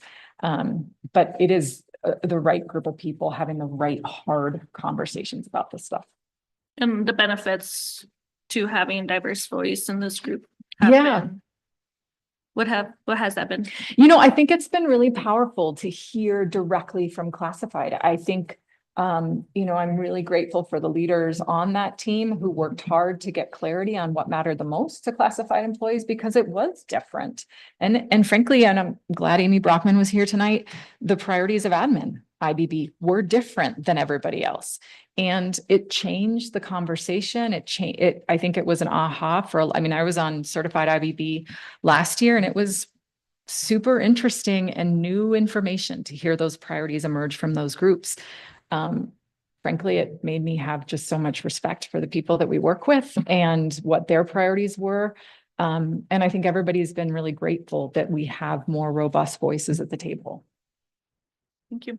I just wanted to ask, so at the beginning you mentioned that this would be coming back to the board in the future within the budget. I appreciate that you named that. I do feel though that we should be notified should any changes happen or decisions be made that are different from this. I know you guys are meeting again Tuesday the 22nd. Director Kuhlenberg will be there. She is our representative from the board. And so I just wanted to make sure to name that. Obviously, we know there's further discussion. We welcome it. We look forward to the follow-up that you'll be giving us on April 23rd. And then if there were any changes made or decisions that are, you know, even pushing it out into the future, if you could please make sure that we are kept up to date. You bet. You know, one of the tricky things that we've already seen from that meeting happening on the 22nd, the board on the 23rd, that there's no way if a decision or like if we're clear and something clear happens by the end of that meeting at 6:30, we can get it in the board packet for the next day. So I think at that end of the meeting that we're about to hit that moment where you all provide your updates, we should expect to ask Director Kuhlenberg how to go, where we at. I will say the minute that Chief Chacoin and I feel comfortable enough in the budget to feel like we can make the reach to PPO9, we will let you know. I think if you think back to Chief Chacoin's bullet points, as we worked through the math on each of those, like, oh, there's going to be averaging. Awesome. Maybe we can get to PPO9. And then we'd go, oh no, but this number, this calculation was a little off. So it was like this moving target dancing around our projected revenues. And when we got done with the math, our takeaway was like, nope, we're not there yet. We're not comfortable enough in seeing revenues exceeding expenditures to say we've got it.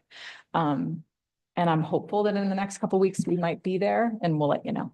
And of course, all of that will come out in June for your final approval. And actually, you just reminded me of something. We are meeting in finance committee before then. We haven't decided on dates, but we probably should, just so that we are taking advantage of the time beforehand, because You're right. it's April. Right. Okay. We will now have 5 minutes for open discussion. Are there any further questions or comments? It's fantastic to work in a district where best intentions are brought into the room and assumed of everybody who participates. And that takes a lot of effort, especially after tensions are high and then they come down and come back up again in these rooms. And I just appreciate that the board members who participate show up to participate in the way they do, and that the leadership continues to recognize the value in that and make time and space. So we are exceptional as a district that we're even trying this. So let's keep trying. And I would just like to add, I appreciate all the effort by all the different constituents put into this IBB process. But I would just like to also add that I think it would be incredible if we could, as a district, find a way to get to PPO 9. I think that would be very important to the staff. I think having the ability to have the free marathon health clinic as a district provided without having to pay extra would be a great thing. I recognize that it's $250,000 extra to get there, but I would like us to make that a priority as much as we can. Yes. Okay. You could call for a vote. Director After. Aye. Director DeFreitas. Aye. Director Ramirez. Aye. Director Tyler. Aye. Thank you.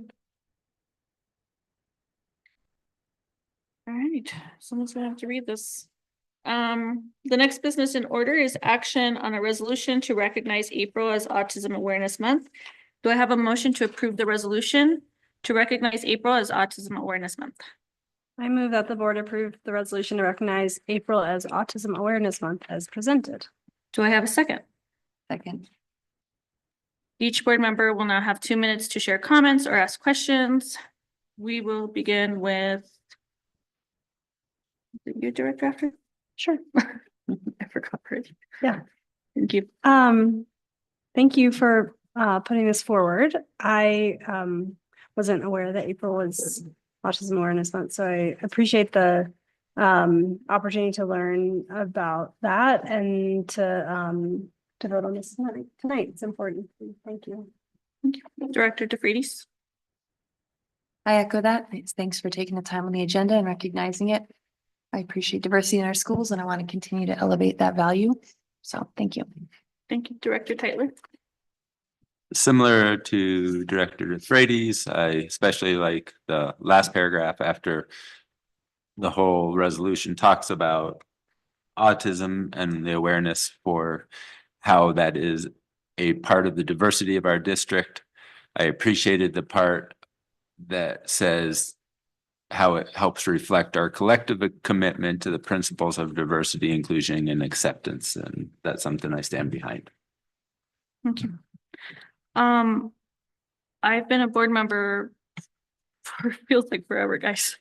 But I realized recently when Jonathan brought up the Women's History Month that there were a lot of things that I wish I had brought forward, and this is one of them. I am a proud autism mom, and it was just one of those things that I think having a high schooler on the spectrum and like always making life really amazing, it just reminds me how as a district and as parents and as board members, we've always been so committed to student success in our schools. And I wanted to make sure that there was a resolution to recognize April as Autism Awareness Month. I know that my kiddo is one of many.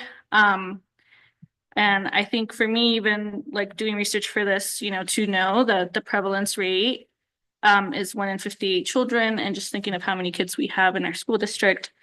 You know, I just think it's so important to, like, it's changed so much since my kid first got diagnosed. So to have it really be clear that there's varying degrees of impact, that it impacts all families in some way, you know, in different families, and all of the different needs that our children need. And so I really appreciate this board's commitment to honoring diversity, to honoring students, to honoring families and staff, and to really working towards creating a school district that cares and is committed to the principles of diversity, inclusion, and acceptance. So thank you. Director, after I'm going to ask you for a huge favor, if you could read this, because happy I to. cannot read. Oh, we need to vote. Yeah. Okay. Does anyone have further questions or comments? No? Okay. Can we please call for a vote? Director After, Aye. Director DeFreitas, Aye. Director Ramirez. Aye. Director Titler. I, Thank you.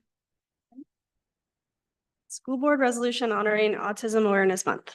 Whereas April is designated as Autism Awareness Month across the nation, a time to promote understanding, acceptance, and inclusion of individuals with autism, recognizing their unique contributions to our school and communities.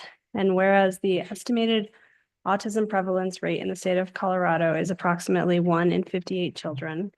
Whereas autism spectrum disorder affects individuals of all backgrounds with varying degrees of impact and is an integral part of the diversity within our district and society. And whereas the district is committed to fostering a safe, supportive, and inclusive environment for students with autism and other developmental disabilities, ensuring they have access to the resources, services, and opportunities they need to thrive academically, socially, and emotionally. And whereas our district acknowledges and celebrates the strength, talents, and contributions of our students with autism, recognizing the importance of empowering each individual to achieve their highest potential. And whereas we commit to ongoing professional development for our educators, staff, and administrators to ensure the best practices are in place for teaching and supporting all students as we work toward creating an inclusive, empathetic, and nurturing school environment. And whereas it is essential to engage families, community organizations, and other stakeholders to raise awareness, educate, and provide support for students with autism in our district to promote an atmosphere of inclusion, acceptance, and respect. Now therefore be it resolved that the Roaring Fork School District Board hereby declares April as Autism Awareness Month and encourages all staff, students, and community members to participate in activities and educational initiatives designed to increase awareness and foster a more inclusive and understanding environment. And be it further resolved that the school board acknowledges and celebrates the diversity of all students within our district, emphasizing the importance of unity, respect, and acceptance in creating a supportive and welcoming educational environment for all. Be it finally resolved that this resolution be distributed to all schools within the district, shared with local media, and displayed in school offices to raise awareness and reflect our collective commitment to the principles of diversity, inclusion, and acceptance. Thank you. You're here. Okay, the next business in order is future agenda topics or board tracker request. We have none. So we will now move on to our final agenda item, board updates and appreciations. Director DeFreitas. Sure. Quick update from the Labor Management Committee. I'll send around some notes. It was last Monday, so a little outdated on the emailing. Sorry, I forgot we'd made that a new norm. I'll try to keep up on that a little better. They looked at the calendar. There was a focused discussion on a lack of communication, misaligned expectations around MetLife benefits. Teachers had received some confusing information about whether they had registered for a program and if it was available to them. And so that was, I believe, straightened out with maybe 1 or 2 more steps to go there. Yep. But I just wanted to say my takeaway from that was I'm glad that the committee is meeting and making sure that door is open for things that come up like that, so that it was, it was veering squarely into the contract territory, obviously. And so having teachers having a platform to bring to Dr. Cole and to the board, their concerns, that was good. I'm glad it didn't sit any longer. So I'm glad that that committee's doing its job. And HR survey results, which we're going to see that more on the board, or there was kind of done with that one. Yeah.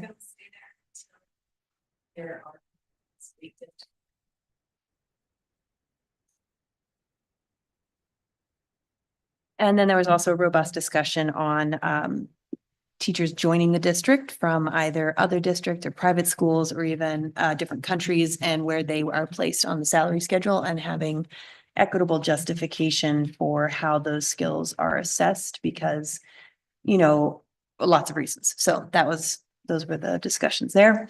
My appreciation is for our music teachers. Again, I bring them up a lot, but they do a lot and are inspiring my children, both at Soapers Elementary and Glenwood Springs Middle School. And Dr. Olson just left. I was going to brag on his band teacher for him, but he does a fantastic job of connecting with a large group of students, making a lot of noise every day, and has just really given my sixth grader kind of a place to feel like is a landing zone for him and the school. And I really appreciate that.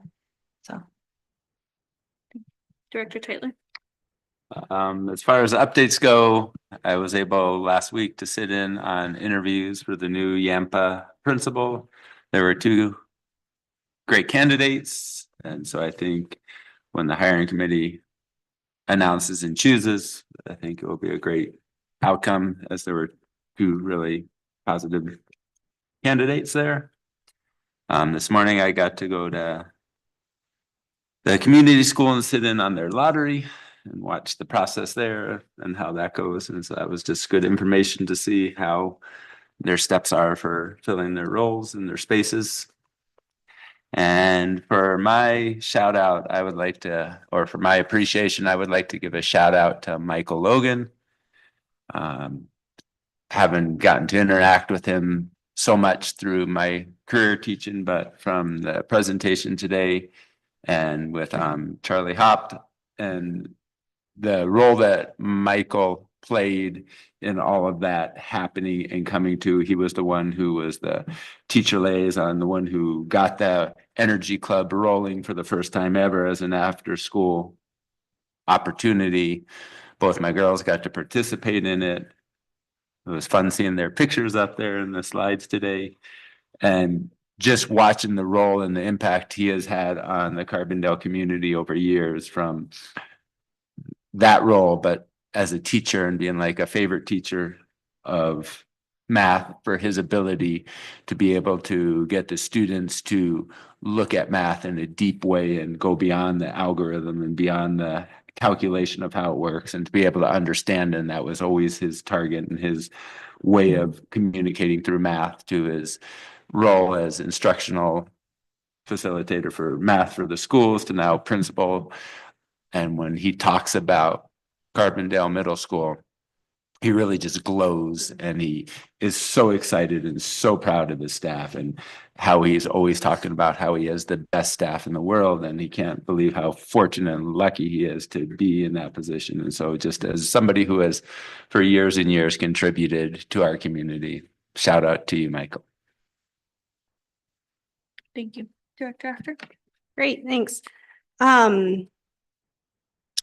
I think we haven't had finance committee in a minute because of spring break and whatnot. So I think we have one coming up Monday. And then we're going, sorry, I can't remember. We're going to add one or notice one so that folks can come and get questions, both. Okay. Could you say the dates of the, sorry, am I allowed to? We're going to set them on Monday. On Monday, The okay. finance committee is going to pick a couple additional meetings. It'll be open to all board members. That's right. But just there's more time to work on budget. Okay, cool. Thanks. Sorry about that. Yeah, so I don't have much to contribute to updates today, but will coming up soon. But thanks to all the all the teachers and the staff who are supporting the students who are taking CMAS now. Really appreciate the pushes to get folks to school, to get kids to school, with a hearty breakfast and plenty of sleep, as we round out the year here. And, just a note that I have noticed spring sports have like picked up very seriously since, after spring break. Just the other day, I was driving home and there was baseball, soccer, lacrosse, flag football, golf happening in Carbondale. I'm sure in all our other towns too. You still have kids skiing. You've got kids at the skate park playing pickleball. Everyone's out and about, and I'm really grateful to all of the youth sports leaders in our community, and especially the many, many, many parent volunteers who dedicate so many hours to coach, coordinate, and show up as mentors for students with absolutely no compensation, a fair amount of heartache, and hopefully some joy in the process. But I know it's a lot of work to them. So thank you to all of them. Thanks. I wanted to mention that I got to be at LAD about 2 weeks ago, Latino Advocacy Day at the Capitol. It was, I think, a really great opportunity I always love when teachers from our school district go and take students, because it's a really nice opportunity to like engage with students that typically we don't get to engage with on a like speaking level of them being curious about what we do as board members and sharing their experiences with us. So I really appreciated some Basalt teachers who took students. I appreciated the opportunity to go talk about some issues that obviously as a Latino school district will be impacting us just in the coming years. And so thank you to our staff that take students on trips like that really like impact lives and give them an opportunity to experience conversations outside of the Valley. I also thought it was really cool to get an email yesterday from the Department of Education highlighting one of our teachers. And, you know, I think all of us on the board appreciate so much every single one of our teachers at every single one of our schools. But it's really, really special when our teachers get recognized outside of the school district. And so to have the Department of Education highlight Miss Katie Houchin, who was a teacher for my older kiddo. But I wanted to read it because I thought it was such a cool way to honor her and who she is beyond teaching. So for Teacher Tuesday, we want you to meet Roaring Fork School District teacher Katie Houchin, who teaches STEM at Basalt Elementary School. She has been a teacher for 16 years, 15 in Spanish, and is all about heart, energy, and creativity in the classroom. Katie lives for those aha moments when her students feel proud and accomplished. She's a mentor, leader, and advocate, always lifting kids up and showing them they matter. Beyond teaching, Katie enjoys skiing, mountain biking, cooking, traveling, volunteering with Aspen Eagles Club, and spending quality time with her partner, Mike, their dog, and a close circle of friends and families, often around a good meal. So thank you, Department of Ed, for highlighting one of our own, and just so glad Ms. Houchin is part of our team. And I just love this because often when we think of our teachers in our district, it's like they're teachers, but there's so much more. And they, do so many other things in the community and have different identities and ways they give to students and community. And I just really appreciated sort of the gentle reminder to like just thank a teacher. I think this is something we should consider implementing at the school district. All right. Back to the agenda. Let's see. Does anyone have any further questions, comments? No, we're good. All right, if there is no further business and there is no objection, the meeting will be adjourned. It is 8:38 p.m.